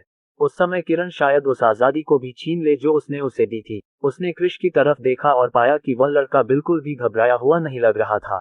लेकिन जब उसने इस बारे में सोचा तो उसे एहसास हुआ कि उसे ऐसा करने की कोई जरूरत नहीं थी। आखिरकार वे सिर्फ आत्मरक्षा में काम कर रहे थे। यदि किसी व्यक्ति पर लोगों के समूह द्वारा हमला किया जा रहा हो तो अच्छी नजर वाला कोई भी व्यक्ति यह बता सकता है कि यह वह व्यक्ति है जो समूह के विरुद्ध लड़ रहा है और आत्मरक्षा कर रहा है। कुछ ही देर बाद कंपनी से कुछ ही दूरी पर एक पुलिस कार आकर रुकी, ठीक उन लोगों के समूह के पीछे जो इस घटना से उत्साहित थे। लोगों की भीड़ तुरंत फैल गई, जिससे पुलिस कार को आने का रास्ता मिल गया। पुलिस की गाड़ी आने के बाद दो पुलिस अधिकारी कार से उतरे। एक अधेड़ उम्र का आदमी था जबकि दूसरी महिला थी जो 20 के आसपास की लग रही थी। वे दोनों असमंजस में इधर उधर देखने लगे। उन्हें समझ में नहीं आ रहा था कि यहाँ क्या हो रहा है। पहले किसी ने फोन करके पुलिस स्टेशन में सूचना दी थी कि यहाँ झगड़ा हो रहा है। पुलिस स्टेशन के नियंत्रण केंद्र ने तुरंत उन दोनों को यहाँ आने का निर्देश दिया और जल्द से जल्द यहाँ पहुँचाया। लेकिन अब जब वे यहाँ थे तो उन्हें यहाँ कोई लड़ाई झगड़ा नहीं दिखा, सिवाय यहाँ जमा हुए लोगों की भीड़ के। लेकिन जब उन्होंने भीड़ का शोर सुना तो उन्हें तुरंत समझ आ गया कि यहाँ क्या हुआ था। ऐसा लग रहा था कि यहाँ लोगों के एक समूह को किसी ने पीटा था, फिर उन्हें वहां से जाने के लिए कहा गया था। दोनों ने कुछ देर इधर उधर देखा, फिर शर्वानी और कृष्णा की ओर बढ़े। पुरुष अधिकारी ने तुरंत पूछा, क्या तुम मुझे ये बताना चाहोगी कि यहाँ क्या हो रहा है? शर्वानी को ये समझ में आ गया था कि जो कुछ हुआ था उसे छिपाना असंभव था, इसलिए उसने तुरंत सच बताने का फैसला किया। गुंडों का एक समूह था जो परेशानी पैदा करने के लिए आया था, और इसके अलावा उन्होंने मुझ पर हमला किया और मेरे अंगरक्षक ने उनसे निपटने के लिए कार्रवाई की। जब कृष्ण ने उसकी बातें सुनी तो वह मन ही मन उसे शाबाशी दिए बिना न रह सका। ऐसा लग रहा था कि शर्वानी सिर्फ ताकतवर ही नहीं थी बल्कि उसके पास दिमाग भी था। कुछ ही मिनटों में ऐसा बहाना बना पाना निश्चित रूप से काफी होशियार था। दोनों पुलिस अधिकारी अविश्वास के भाव से शर्वानी की ओर देखे बिना नहीं रह सके। उन्हें जो जानकारी मिली थी उसके अनुसार यहाँ लड़ने वाले लोगों की संख्या 20 से अधिक थी। क्या ऐसा हो सकता है कि उसका अंगरक्षक अकेले 20 से ज्यादा लोगों की देखभाल करने में सक्षम हो? लेकिन ऐसा तो असंभव ही था, है न? वे जिस सबसे ताकतवर व्यक्ति को जानते थे वह एक ही समय में लगभग 7 या 8 लोगों को संभाल सकता था। आपका अंगरक्षक कौन है? महिला अधिकारी उत्सुकता से पूछने से खुद को रोक नहीं पाए। बेशक पुरुष अधिकारी की तरह उसे भी शर्वानी की बात पर यकीन नहीं हुआ, इसलिए वह ये जानने के लिए काफी उत्सुक थी कि वह अंगरक्षक कौन था। शर्वानी ने कृष की ओर देखा जो उसके पास ही खड़ा था। दोनों अधिकारियों ने तुरंत उसकी निगाह का अनुसरण किया और उसकी ओर देखा। जैसे ही उन्होंने उसे देखा वे पूरी तरह से अचंभित रह गए। ये बॉडीगार्ड था। क्या वह बहुत छोटा नहीं था? इसके अलावा वह इतना भारी भरकम भी नहीं था। अपने पतले शरीर के साथ वह 20 से ज्यादा लोगों को संभालने में सक्षम था। फिर उन दोनों ने अपनी नजरें घुमाई और शर्वानी की तरफ देखा। उनके चेहरे पर अविश्वास का भाव था। क्या तुम कोई और बहाना ढूंढ सकती हो? महिला ने कहा और उसने शर्वानी की तरफ अजीब भाव से देखा। ये सुनकर शर्वानी एकदम से अवाक रह गई। ये लोग किस बहाने की बात कर रहे थे? उसने तो वही कहा जो हुआ था, जबकि वह यहाँ हुई लड़ाई के कारण के बारे में झूठ बोल रही थी। फिर भी ये वे नहीं थे जिन्होंने गुंडों को उकसाया था, क्योंकि गुंडे ही वे लोग थे जो कृष्णा के लिए परेशानी खड़ी करने आए थे। तुम किस बहाने की बात कर रहे हो? मुझे लगता है कि मैंने तुम्हें सच बताया है, शर्वनी ने चेहरे पर उलझन भरे भाव के साथ पूछा। मैं जो कहना चाह रहा हूँ वह यह है कि आप हमें क्यों नहीं बताते कि वह कौन था जो लड़ रहा था? देखने से ऐसा नहीं लगता कि वह युवक 20 लोगों से लड़कर आया है। इसके अलावा उसके शरीर को देखते हुए मुझे संदेह है कि वह एक ही समय में 20 लोगों को संभालने की क्षमता रखता है, पुरुष अधिकारी ने जवाब दिया। ये सुनकर शर्वानी तुरंत अवाक रह गई। वह कृष की ओर देखने लगी और जैसा कि पुरुष अधिकारी ने कहा था, कृष का शरीर बहुत दुबला पतला था।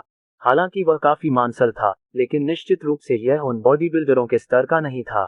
कई लोगों की मान्यता के अनुसार केवल उन्हीं बॉडी बिल्डरों में इतनी ताकत होती है कि वे एक साथ कई लोगों से निपट सकें, और कृष को देखकर तो ऐसा लगता ही नहीं कि वह उनमें से एक है। इसके अलावा इस समय कृष बहुत साफ सुथरा था। वह ऐसा नहीं लग रहा था कि वह कई लोगों के साथ हाथापाई करके लौटा हो। वास्तव में अगर किसी ने लड़ाई होते हुए नहीं देखा होता तो वे यह विश्वास नहीं करते कि कृष किसी लड़ाई में शामिल था, क्योंकि कृष को कोई चोट नहीं लगी थी, उसके कपड़े सही जगह पर थे और उसके बाल बिखरे हुए नहीं थे। चाहे दूसरे लोग यह मानना चाहें कि उसने लड़ाई की है, लेकिन उन्हें यह मानना मुश्किल होगा। खैर, मेरे पास कोई और बहाना नहीं है। वही उन लोगों से लड़ रहा था, ये देखते हुए कि वह मेरा अंगरक्षक है। मैं और क्या कह सकती हूँ? इस समय शर्वानी पूरी तरह से असहाय थी। जब उन दोनों ने शर्वानी के चेहरे पर भाव देखे तो उन्हें लगा कि वह सच कह रही है, लेकिन भले ही उन्हें लगा कि वह सच कह रही है, लेकिन उन्हें इस पर यकीन करना मुश्किल लगा। महिला अधिकारी ने इधर उधर देखा और पाया कि उनसे कुछ ही दूरी पर लोगों का एक बड़ा समूह खड़ा था, इसलिए उसने तुरंत उनमें से एक को बुलाया। वह आदमी उत्साह से दौड़कर आया। उसने महिला अधिकारी की ओर उत्सुकता भरी आंखों से देखा। अरे, मेरे पास आपके लिए कुछ प्रश्न हैं, क्या आप मेरा सहयोग कर सकते हैं? महिला अधिकारी ने पूछा। हाँ, मैं निश्चित रूप से सहयोग करूंगा, उस आदमी ने तेजी से अपना सिर हिलाते हुए जवाब दिया। ठीक है, क्या आप मुझे बता सकते हैं कि यहाँ क्या हुआ? महिला अधिकारी ने पूछा। मुझे नहीं पता, मैं अभी अभी आया हूँ, उस आदमी ने अजीब तरह से अपने सिर के पीछे खुजलाते हुए जवाब दिया। अध्याय 108 साक्ष्य। मुझे नहीं पता, मैं अभी अभी आया हूँ, उस आदमी ने अजीब तरह से अपने सिर के पीछे खुजलाते हुए जवाब दिया। हर किसी की अपनी अपनी प्रतिक्रिया थी, फिर भी वे इस व्यक्ति की बुद्धिमत्ता पर आश्चर्य करने से खुद को नहीं रोक पाए। ये स्पष्ट था कि वे यहाँ क्या हो रहा है इस बारे में पूछताछ कर रहे थे, लेकिन यह आदमी दौड़कर आया और पूरे विश्वास के साथ दावा किया कि वह पुलिस अधिकारियों की मदद कर सकता है। लेकिन अंत में पता चला कि उसे इस बात की बिल्कुल भी जानकारी नहीं थी कि यहाँ क्या हो रहा है। अभी अभी आया था, उसने लोगों से चर्चा करते हुए केवल अफवाहें सुनी थी, लेकिन उसने खुद कुछ भी नहीं देखा था। असहाय महसूस करते हुए महिला अधिकारी ने उस आदमी की ओर हाथ हिलाया और उसे वापस जाने के लिए कहा। फिर उसने भीड़ की ओर देखा जो हंस रही थी, और अन्य लोग अभी भी नए लोगों को बता रहे थे कि यहाँ क्या हो रहा है। क्या आप में से कोई मुझे बता सकता है कि यहाँ क्या हुआ? महिला अधिकारी ने भीड़ की ओर देखते हुए पूछा। तुरंत ही कुछ हाथ हवा में उड़ गए। जाहिर है कि कई लोग सहयोग करना चाहते थे। महिला अधिकारी ने संतोष में अपना सिर हिलाया। फिर उसने एक महिला की ओर देखा और उसे अपने पास आने के लिए कहा। जब महिला आई तो उसके चेहरे पर उत्साह का भाव था और एक पल के लिए क्रिश ये सोचे बिना नहीं रह सका कि क्या पुलिस की मदद करने के लिए कोई इनाम भी है। आखिरकार अगर कोई व्यक्ति अपराधियों से निपटने में पुलिस की मदद करता है तो उसे इनाम मिलना असंभव नहीं है। लेकिन अभी ये सिर्फ एक साधारण मामला था जिसमें कोई बड़ी बात नहीं थी। इस जगह पर किसी की हत्या नहीं हुई और जांच का स्तर इतना ऊंचा नहीं था। इसलिए भले ही लोगों ने यहाँ जो कुछ हुआ था उसके बारे में जो जानकारी उनके पास थी उसे दे दिया हो, लेकिन निश्चित रूप से कोई इनाम नहीं था सिवाय एक साधारण धन्यवाद के, है ना? तो क्या तुम मुझे बता सकती हो कि यहाँ क्या हुआ? महिला अधिकारी ने उत्सुकता से पूछा। उसी समय उसने एक छोटी नोटबुक और एक पेन निकाला जो उसे बताई जाने वाली बातों को रिकॉर्ड करने के लिए तैयार था। यहाँ झगड़ा हुआ था, महिला ने तुरंत आत्मविश्वास से भरी आवाज में जवाब दिया। महिला अधिकारी ने कुछ नहीं कहा और न ही नोटबुक के ऊपर रखा पेन हिला, बल्कि महिला अधिकारी सुनती रही। लेकिन थोड़ी देर बाद उसे एहसास हुआ कि महिला ने और कुछ नहीं कहा। चेहरे पर उलझन भरे भाव के साथ उसने ऊपर देखा, लेकिन पाया कि महिला का कुछ और कहने का इरादा नहीं था।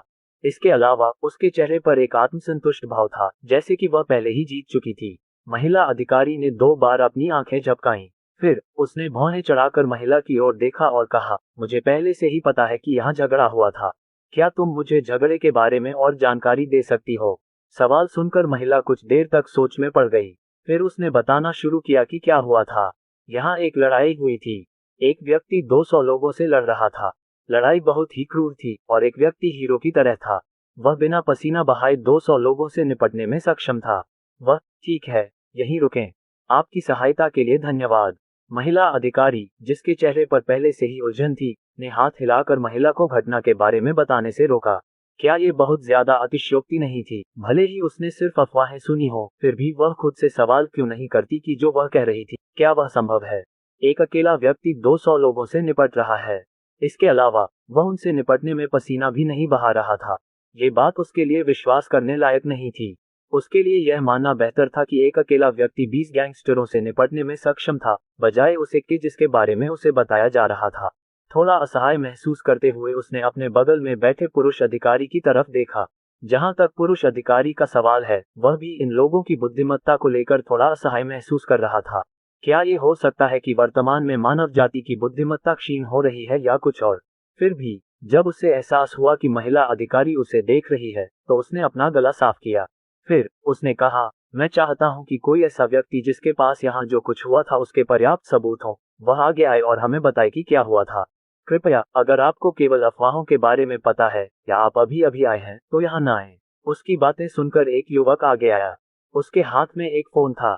दरअसल ऐसा लग रहा था कि वह लड़का किसी तरह लाइव स्ट्रीमिंग कर रहा था। ये देखते हुए कि वह अपना फोन हवा में उठा रहा था, कौन बदल रहा था। ये स्पष्ट था कि वह इस समय सेल्फी कैमरे से रिकॉर्डिंग कर रहा था, बस उसके पास सेल्फी स्टिक नहीं थी। फिर भी पुरुष पुलिस अधिकारी यह महसूस करने से खुद को नहीं रोक पाया कि यह पीढ़ी निराशाजनक है। लेकिन चूंकि कोई व्यक्ति आगे आया था, इसलिए उनके लिए ये देखना बेहतर था कि उसके पास कोई सबूत है या नहीं। अगर नहीं, तो वे उसे वापस भेज सकते थे और उससे कुछ और नहीं पूछ सकते थे।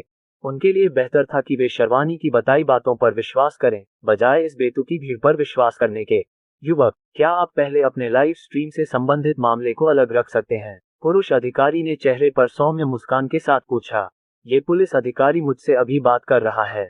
यहाँ जो कुछ हुआ उसके बारे में मुझसे साक्षात्कार किया जाने वाला है। मुझे विश्वास है कि मेरे सभी दर्शकों ने देखा होगा कि यहाँ क्या हुआ।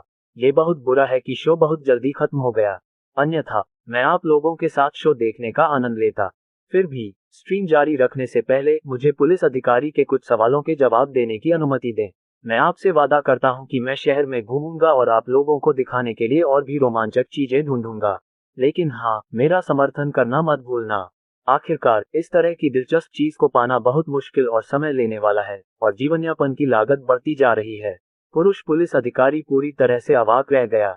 आखिर इस आदमी को क्या हो गया है? थोड़ा असहाय महसूस करने के बावजूद उसने कुछ नहीं कहा और तब तक इंतजार किया जब तक कि वह आदमी अपना फोन रख नहीं देता। ठीक है, क्या आप हमें बता सकते हैं कि यहाँ क्या हुआ? अधिकारी ने पूछा। बेशक मैं कर सकता हूँ, ये सरल है। यहाँ जो हुआ वह ये है कि जब मैं वहाँ से गुजर रहा था तो एक युवक गुंडों के एक समूह से लड़ रहा था। मैं सिर्फ लाइव स्ट्रीमिंग पर ध्यान केंद्रित कर रहा था, साथ ही अपने दर्शकों को दिखाने के लिए कुछ दिलचस्प खोज रहा था। लेकिन मुझे इसकी उम्मीद नहीं थी, युवक ने तुरंत जवाब दिया। ठीक है, हम पहले से ही जानते हैं कि आप लाइव स्ट्रीमिंग कर रहे थे। क्या आप कम से कम सीधे मुद्दे पर आ सकते हैं? थोड़ा अधीर महसूस करते हुए महिला अधिकारी ने पूछा। जरूर। तो यह ऐसा था, यहाँ एक लड़ाई चल रही थी। एक युवक था जो 20 से ज्यादा लोगों से लड़ रहा था, लेकिन बड़ी संख्या में लोगों का सामना करने के बावजूद वह आसानी से उनका ख्याल रखने में सक्षम था। अंत में उस पर एक भी वार नहीं हुआ, जबकि दूसरी ओर उसने एक ही वार में उन्हें आसानी से ढेर कर दिया। उसके बाद उसने उन्हें जाने के लिए कहा और जो लोग चल सकते थे वे तुरंत उन लोगों को ले गए जो नहीं चल सकते थे। युवक ने गंभीर भाव से जवाब दिया।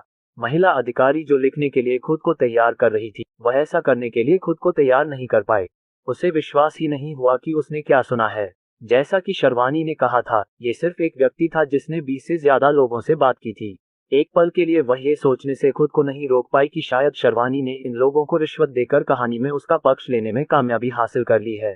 फिर भी इसकी संभावना काफी कम थी। उसने पुरुष अधिकारी की ओर देखा और पाया कि उसके चेहरे पर भी वही भाव थे जो उसके चेहरे पर थे। ये स्पष्ट था कि उसे उस युवक द्वारा बताई जा रही कहानी पर विश्वास नहीं था। क्या आपके पास कोई सबूत है जो साबित करे कि आपने जो कहा वह सच है?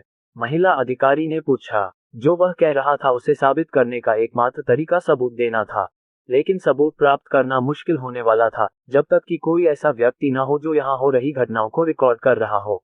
बेशक मेरे पास सबूत हैं, युवक ने उत्साह से जवाब दिया।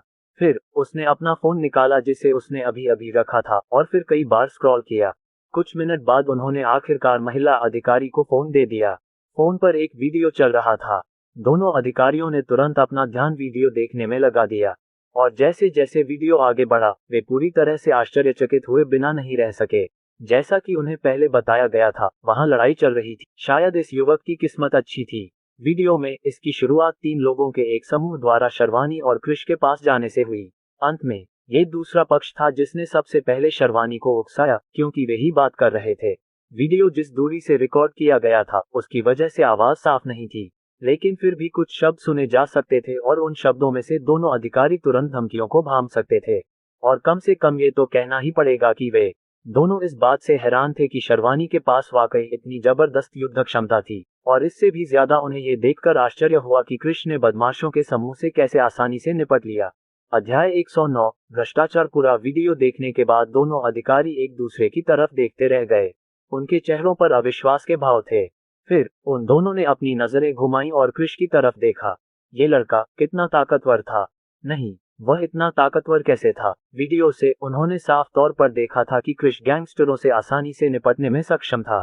एक पल के लिए तो वे दोनों खुद को रोक नहीं पाए और कृष को पूछताछ के लिए वापस थाने ले जाने के लिए ललचा गए।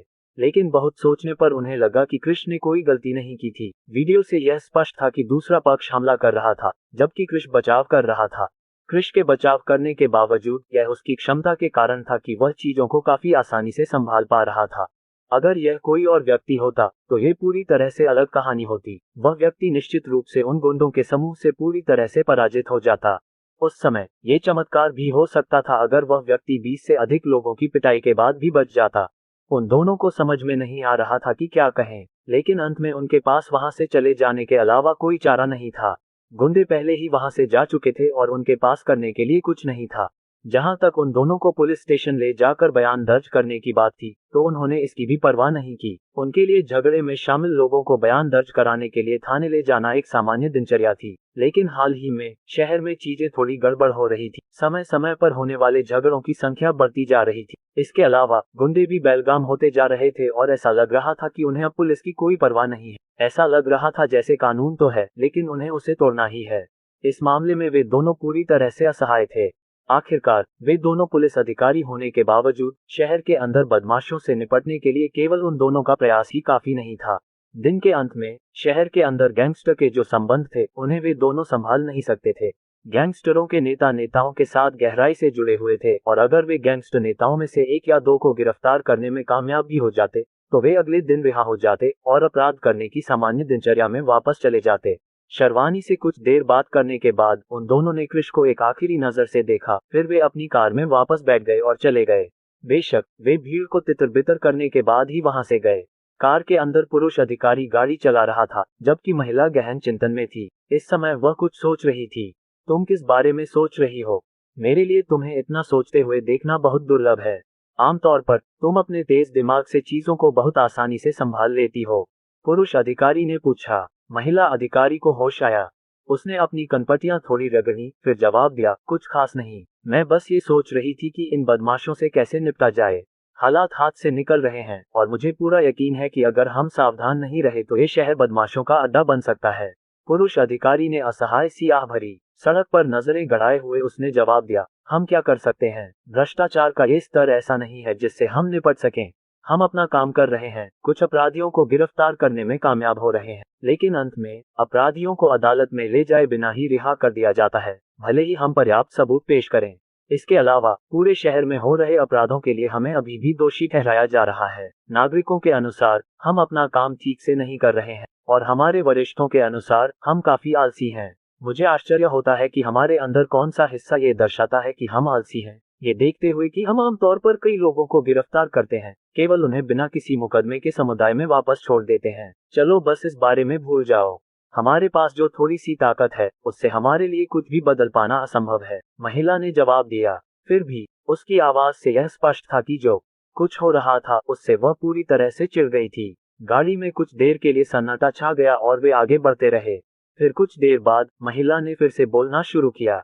गोदाम में पहले जो शव मिला था उससे संबंधित मामले के बारे में क्या कहना है? क्या उस मामले में कोई जांच चल रही है? उसने चेहरे पर उत्सुकता भरे भाव के साथ पूछा। ऐसा लगता है कि उस मामले को पूरी तरह भुला दिया गया है। जो लोग उस मामले के प्रभारी थे वे वर्तमान में अन्य मामलों से निपट रहे हैं और ऐसा लगता है कि वे इस मुद्दे से निपटने का इरादा नहीं रखते हैं। मैं तुरंत बता सकता हूं कि इस चेहरे में कुछ गड़बड़ है। वरिष्ठ अधिकारियों को इस तरह की किसी बात की परवाह नहीं है, ये देखते हुए कि इसमें हत्या शामिल है। कुछ तार खींचे जा रहे हैं। अगर मैं हिम्मत करके अनुमान लगाऊं तो मुझे लगता है कि उस व्यक्ति की हत्या में शामिल व्यक्ति शहर में किसी ऊंचे पद पर आसीन व्यक्ति है, अन्यथा बिना किसी जांच के इस तरह की घटना को दबा देना असंभव है, पुरुष अधिकारी ने जवाब दिया। दूसरी ओर महिला अधिकारी ने अपने दांत पीस लिए। फिर अपनी आवाज में गुस्से के भाव के साथ उसने धीमी आवाज में कहा, मैंने अकादमी से स्नातक किया है और समुदाय में न्याय सुनिश्चित करने के इरादे से यहाँ आए हूँ, लेकिन अंत में मेरे प्रयासों का फल उन अपराधियों को वापस समुदाय में छोड़कर मिल रहा है जिन्हें मैं गिरफ्तार कर रहा हूँ, और यह सब वहाँ मौजूद लालची लोगों के समूह की वजह से है। मुझे लगता है कि वे जिस पद पर हैं उसके वे हकदार नहीं हैं, क्योंकि उन्हें अपने से नीचे के नागरिकों की कोई परवाह नहीं है। उन्हें केवल उन लाभों की परवाह है जो उन्हें अंततः प्राप्त होने वाले हैं। पुरुष अधिकारी कुछ देर चुप रहा। आखिरकार कुछ पलों के बाद उसने जवाब दिया, आपको समझना होगा कि कुछ चीजें बस बेकाबू होती हैं। अगर हम इससे निपटना चाहते हैं तो हम ऐसा तभी कर सकते हैं जब हम उच्च पदों पर हों, लेकिन हमारे लिए मौजूदा पदों पर रहते हुए ऐसा कर पाना असंभव है। इसके अलावा किसी व्यक्ति को पदोन्नति पाने के लिए बहुत प्रयास और संपर्कों की आवश्यकता होती है, और कभी कभी केवल संपर्कों की आवश्यकता होती है, लेकिन निश्चित रूप से हम दोनों के पास वह नहीं है। महिला ने कोई जवाब नहीं दिया। ऐसा लग रहा था जैसे वह कुछ सोच रहा था, और अंत में उसने पुरुष अधिकारी की ओर देखा और पूछा, क्या आपको लगता है कि अगर हम हत्या से संबंधित मामले की गुप्त रूप से जांच करें, अगर हमें इसके बारे में कुछ पता चलता है तो हम तुरंत इसे आगे बढ़ा सकते हैं? कम से कम हमें ये तो पता चलेगा कि उस व्यक्ति की हत्या में कौन शामिल था। ये सुनकर पुरुष पुलिस अधिकारी ने सिर हिलाया। फिर उसने कहा, अंजलि, तुम बहुत भोली हो।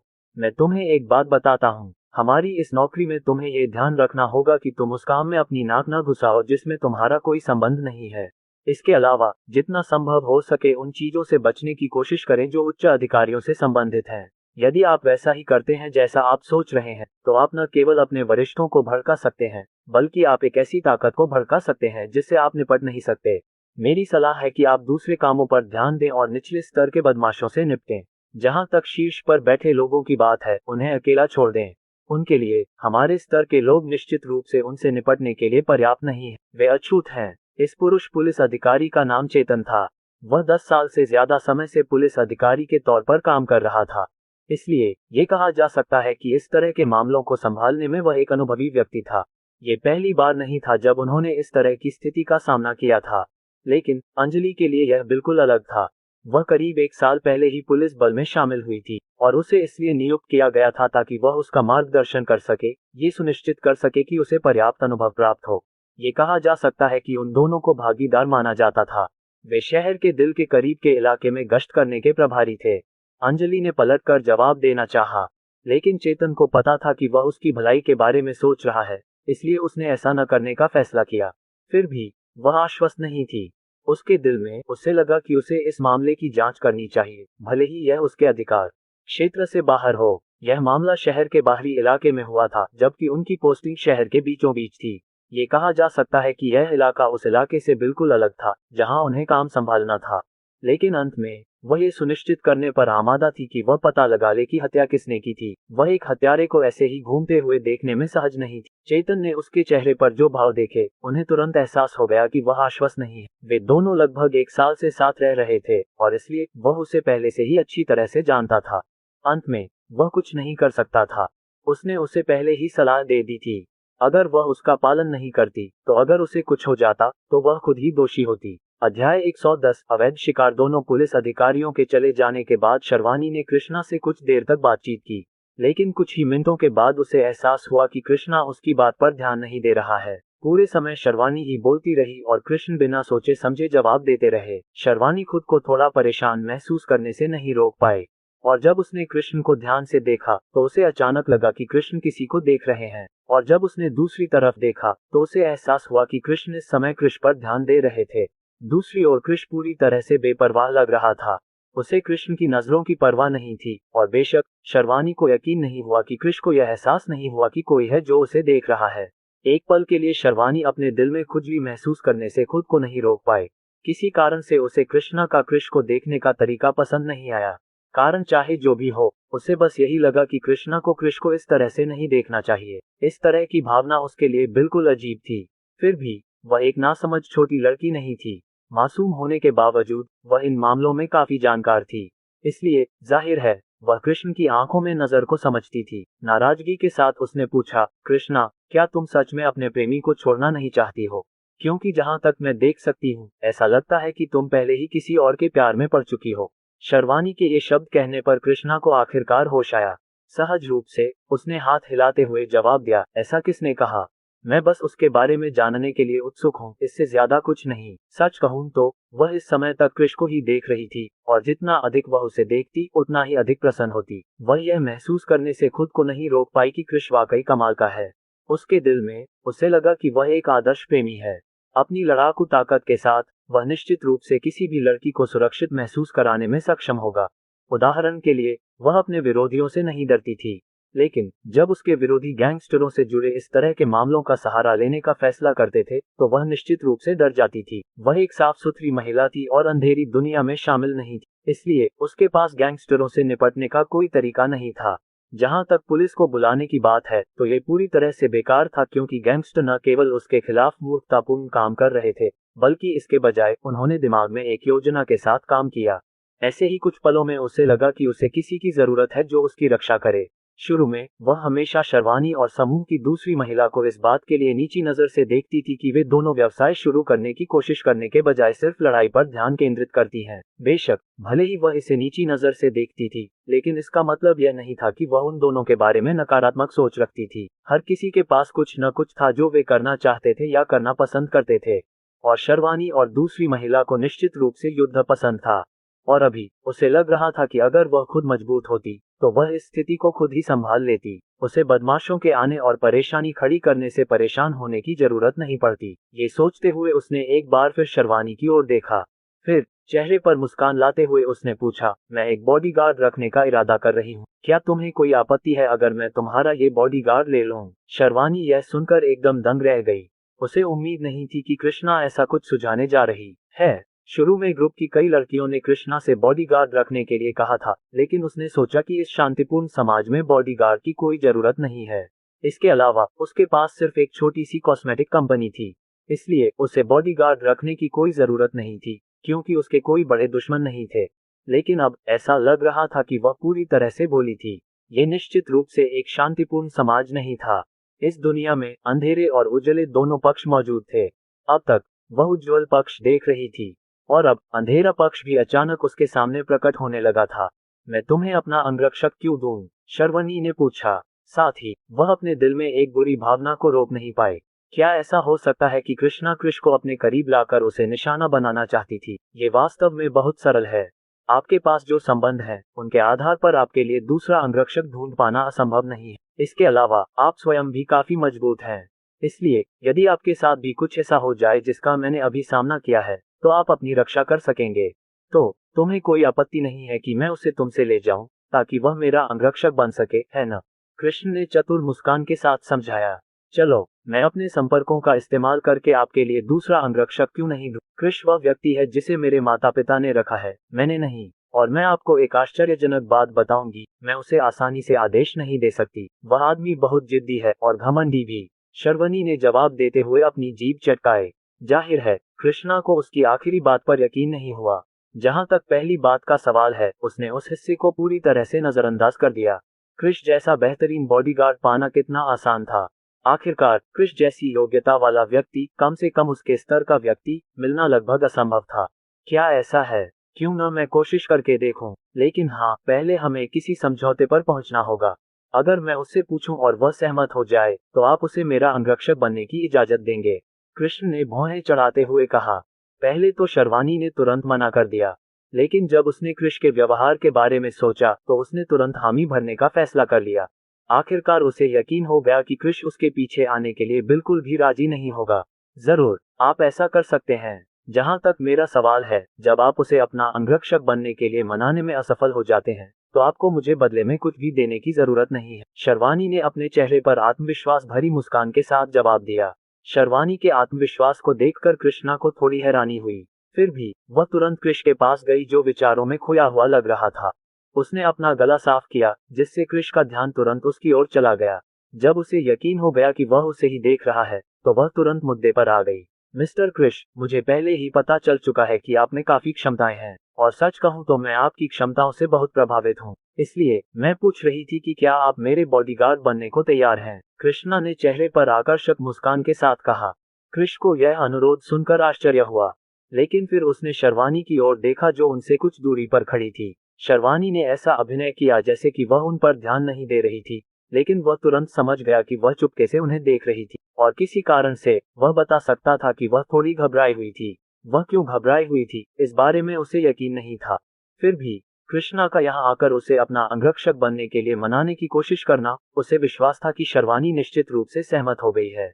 कृष्ण अपनी भौहें थोड़ी ऊपर उठाए बिना नहीं रह सका। उसे उम्मीद नहीं थी कि शर्वानी अभी भी उसे भगाने का इरादा रखती है। वह पिछले कुछ दिनों से उसे प्रशिक्षित कर रहा था, और उसके अवलोकन से ऐसा लग रहा था कि वह उसे प्रशिक्षित करने पर आमादा है।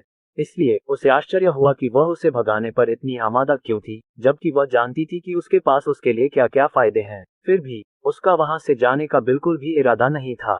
जब कृष्णा ने देखा कि कृष्ण शर्वानी को देख रहा है, तो उसे लगा कि उसे डर है कि शर्वानी सहमत नहीं होगी। इसलिए उसने जल्दी से कहा, आपको शर्वानी के बारे में चिंता करने की जरूरत नहीं है। वह सहमत है कि जब तक आप मेरे अंगरक्षक बनने के लिए सहमत हैं, तब तक वह आपत्ति नहीं करेगी। कृष्ण अपने दिल में कुछ अजीब महसूस करने से खुद को नहीं रोक पाया। ऐसा लगता है कि शर्वानी नहीं चाहती थी कि उसे पता चले कि वह चाहती है कि वह चले जाए। इसलिए उसने ऐसा दिखाया जैसे कि जाना उसका अपना फैसला होगा, जबकि वही थी जो उसे जाने और कृष्णा के लिए काम करने का सुझाव दे रही थी। लेकिन वह बदकिस्मत थी। आखिरकार कृष्ण का तो जाने का बिल्कुल भी इरादा नहीं था। ये तो बताने की जरूरत ही नहीं थी कि अगर वह चला गया तो वह सिस्टम खो देगा। उसे यह सुनिश्चित करना था कि वह उसका पीछा करे।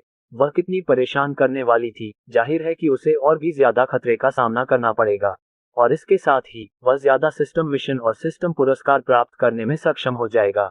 मुझे खेद है, लेकिन मैं अपने वर्तमान ग्राहक को छोड़कर किसी दूसरे के लिए काम करने का इरादा नहीं रखता। कृष्ण ने दृढ़ता से जवाब दिया। कृष्ण की प्रतिक्रिया ने कृष्णा को आश्चर्यचकित कर दिया। उसे उम्मीद नहीं थी कि कृष्ण इतनी दृढ़ता से मना कर देगा। उसने काम करने की शर्तों और अन्य बातों के बारे में भी नहीं पूछा था। इसके बजाय उसने मना कर दिया। स्पष्ट रूप से उसके लिए काम करने में कोई दिलचस्पी नहीं थी। वह खुद को थोड़ा निराश महसूस करने से नहीं रोक पाए। साथ ही उसे ये भी महसूस हुआ कि शायद कृष्ण और शर्वानी के बीच कुछ चल रहा है। आखिरकार शर्वानी जिस तरह से व्यवहार कर रही थी, उससे ये स्पष्ट था कि वह नहीं चाहती थी कि कृष्णा कृष्ण को उससे दूर ले जाए। लेकिन अब जब कृष्ण तैयार नहीं था, तो कृष्णा आगे और दबाव नहीं डालना चाहती, इसलिए उसने इस्तीफा दे दिया। उसने कृष्ण की ओर देखा और कहा, अगर तुम अपना मन बदलते हो, तो तुम मुझे यहाँ पा सकते हो। कृष्ण ने कृष्णा को देखा, जो वहां से चली गई थी, जो स्पष्ट रूप से निराश लग रही थी। उसे और भी निराश नहीं करना चाहता था, इसलिए उसने उसे यह नहीं बताया कि उसे उसके अंगरक्षक के रूप में काम करना छोड़ देना चाहिए। आखिरकार उसका जीवन सेंस को इतनी जल्दी छोड़ने का कोई इरादा नहीं था।